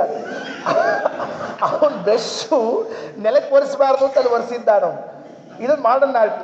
ಈ ತಲೆಯಲ್ಲಿ ಇತ್ತಲ್ಲ ಮೋಡ ಹೋಗ್ತಾ ಇದ್ದದ್ದೆಲ್ಲ ಅಲ್ಲೇ ಬಂದಿತ್ತು, ಬೇರೆ ಇನ್ನೆಲ್ಲಿ ಬಂದಿದ್ದಿಲ್ಲ. ಹಾಗೆ ಈ ತಮ್ಮ ತಲೆಯಲ್ಲಿದ್ದ ವಿಷಯಗಳನ್ನೆಲ್ಲ ಶಾಸ್ತ್ರದಲ್ಲಿ ತುರುಕಿಬಿಟ್ರು. ಬ್ರಹ್ಮಸ್ತೇನಾಹ ನಿರಾನಂದಾಹ. ಐತ್ರೇಯ ಭಾಷೆಯಲ್ಲಿ ಹೇಳುವಾಗ ಆಚಾರ್ಯ ಹೇಳ್ತಾರೆ ಒಂದು ಮಾತನ್ನು, ಶಾಸ್ತ್ರದ ಅಭಿಮಾನಿ ದೇವತೆ ಒಂದು ದಿವಸ ಬಂದಂತ. ಶಾಸ್ತ್ರಾಭಿಮಾನಿ ದೇವತೆ ಮಾನಸ್ತೇನೇಭ್ಯೋ ಅಭಿದೃಹಸ್ಪದೇ, ಒಂದು ವೇದ ಮಂತ್ರ. ಆ ಶಾಸ್ತ್ರಾಭಿಮಾನಿ ದೇವತೆ ಬಂದು ವಾಯುದೇವರಿಗೆ ಪ್ರಾರ್ಥನೆ ಮಾಡಿಕೊಂಡಂತೆ, ಸ್ವಾಮಿ ಸರ್ವಾತ್ಮನ, ಎಂದೂ ಕೂಡ ಕಳ್ಳರಿಗೆ, ಶಾಸ್ತ್ರವನ್ನ ಅಪಾರ್ಥ ಮಾಡುವವರಿಗೆ ನನ್ನನ್ನು ಕೊಡಬೇಡ್ರಿ.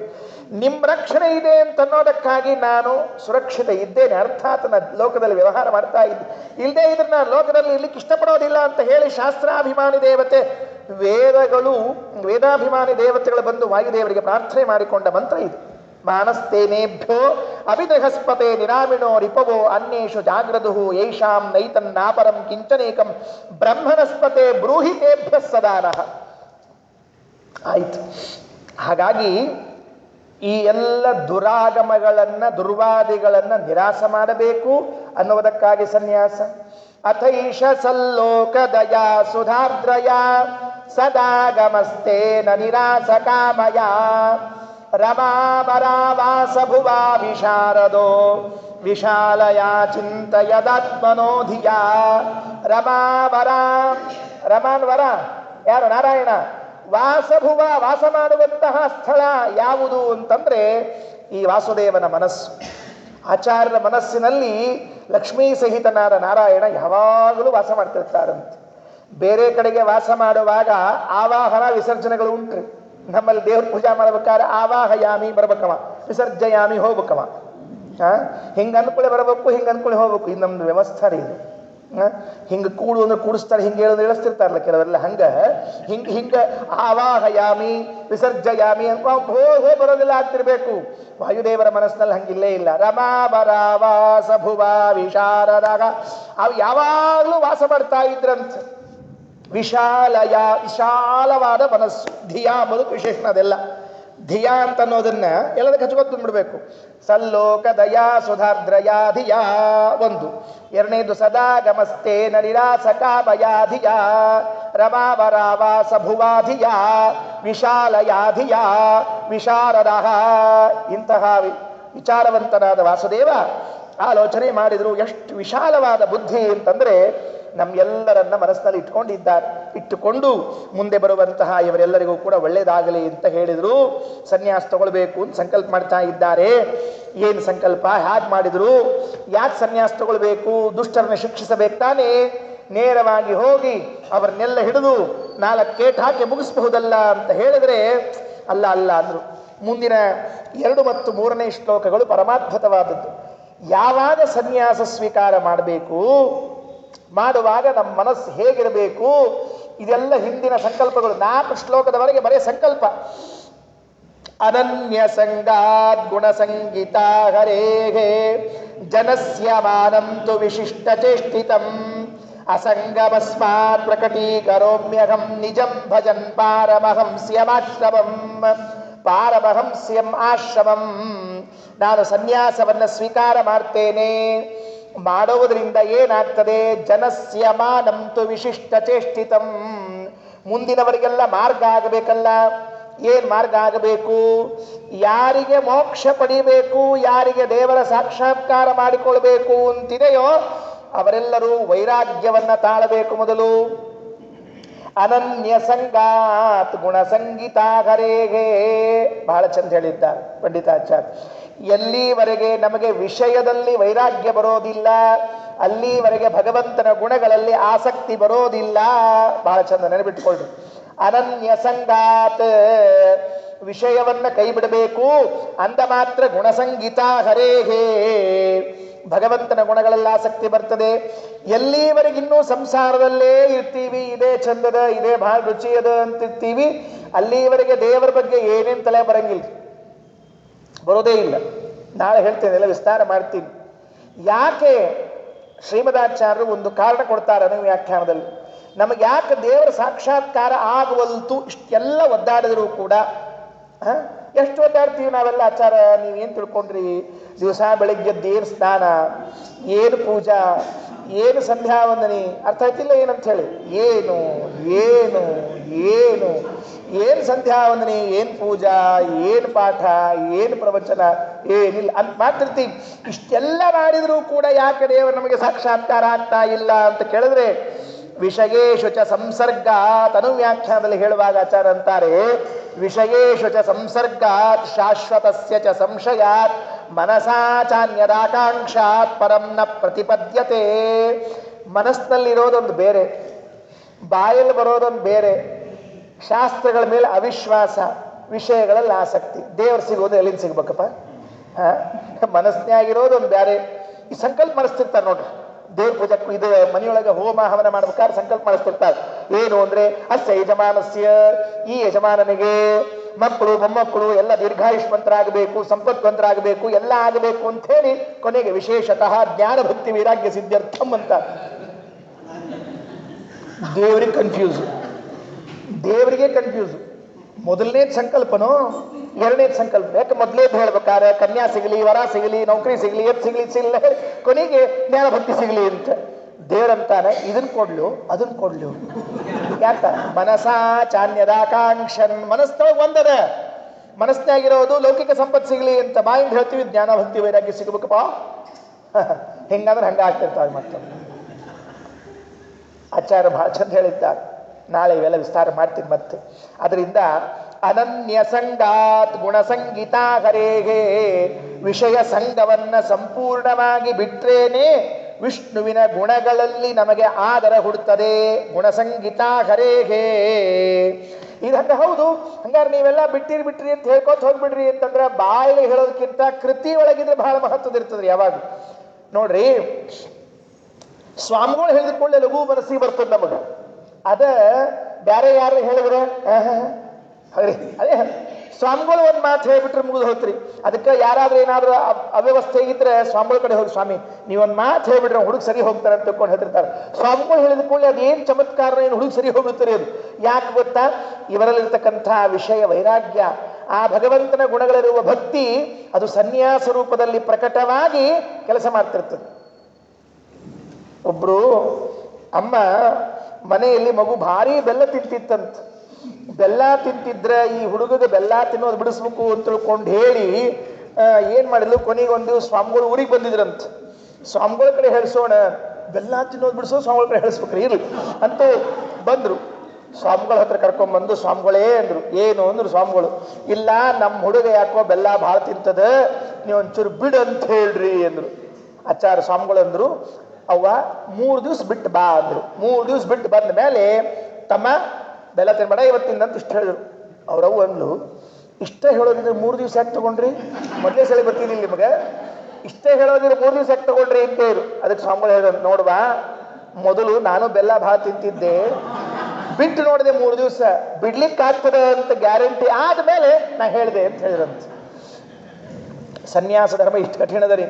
ಸುಮ್ಮನೆ ಮ್ಯಾಲೆ ಕೂತ್ಕೊಂಡು ಪ್ರವಚನ ಮಾಡ್ಬೇಕಾದ್ರೆ ಎಲ್ಲ ಸಂಸಾರ ಬಿಡ್ರಿ ಎಲ್ಲಿ ಬರಂಗಿಲ್ಲ, ಅವ್ರು ಬಿಟ್ಟಿರ್ಬೇಕಾಗ್ತದೆ ಮೊದಲು. ಅವ್ರು ಬಿಟ್ಟರೆ ಮಂದಿಗೆ ಹೇಳಿಕ್ಕೆ ಬರ್ತದೆ. ಅದಕ್ಕೆ ಅನನ್ಯ ಸಂಘ ಗುಣಸಂಗೀತ ಹರೇ ಜನಸ್ಯ ಮಾನಂತು ವಿಶಿಷ್ಟ ಚೇಷ್ಟಿತಂ ಅಂತ ಯಾಕೆ ಸನ್ಯಾಸ ತಗೊಳ್ಬೇಕು ಅಂತ ಹೊರಟರು ಅಂತ ಕೇಳ್ತಾ ಇದ್ದೇವೆ. ನಾಳೆ ಮತ್ತೆ ಮುಂದೆ ನೋಡೋಣ. ಶ್ರೀಕೃಷ್ಣಾರ್ಪಣಮಸ್ತು.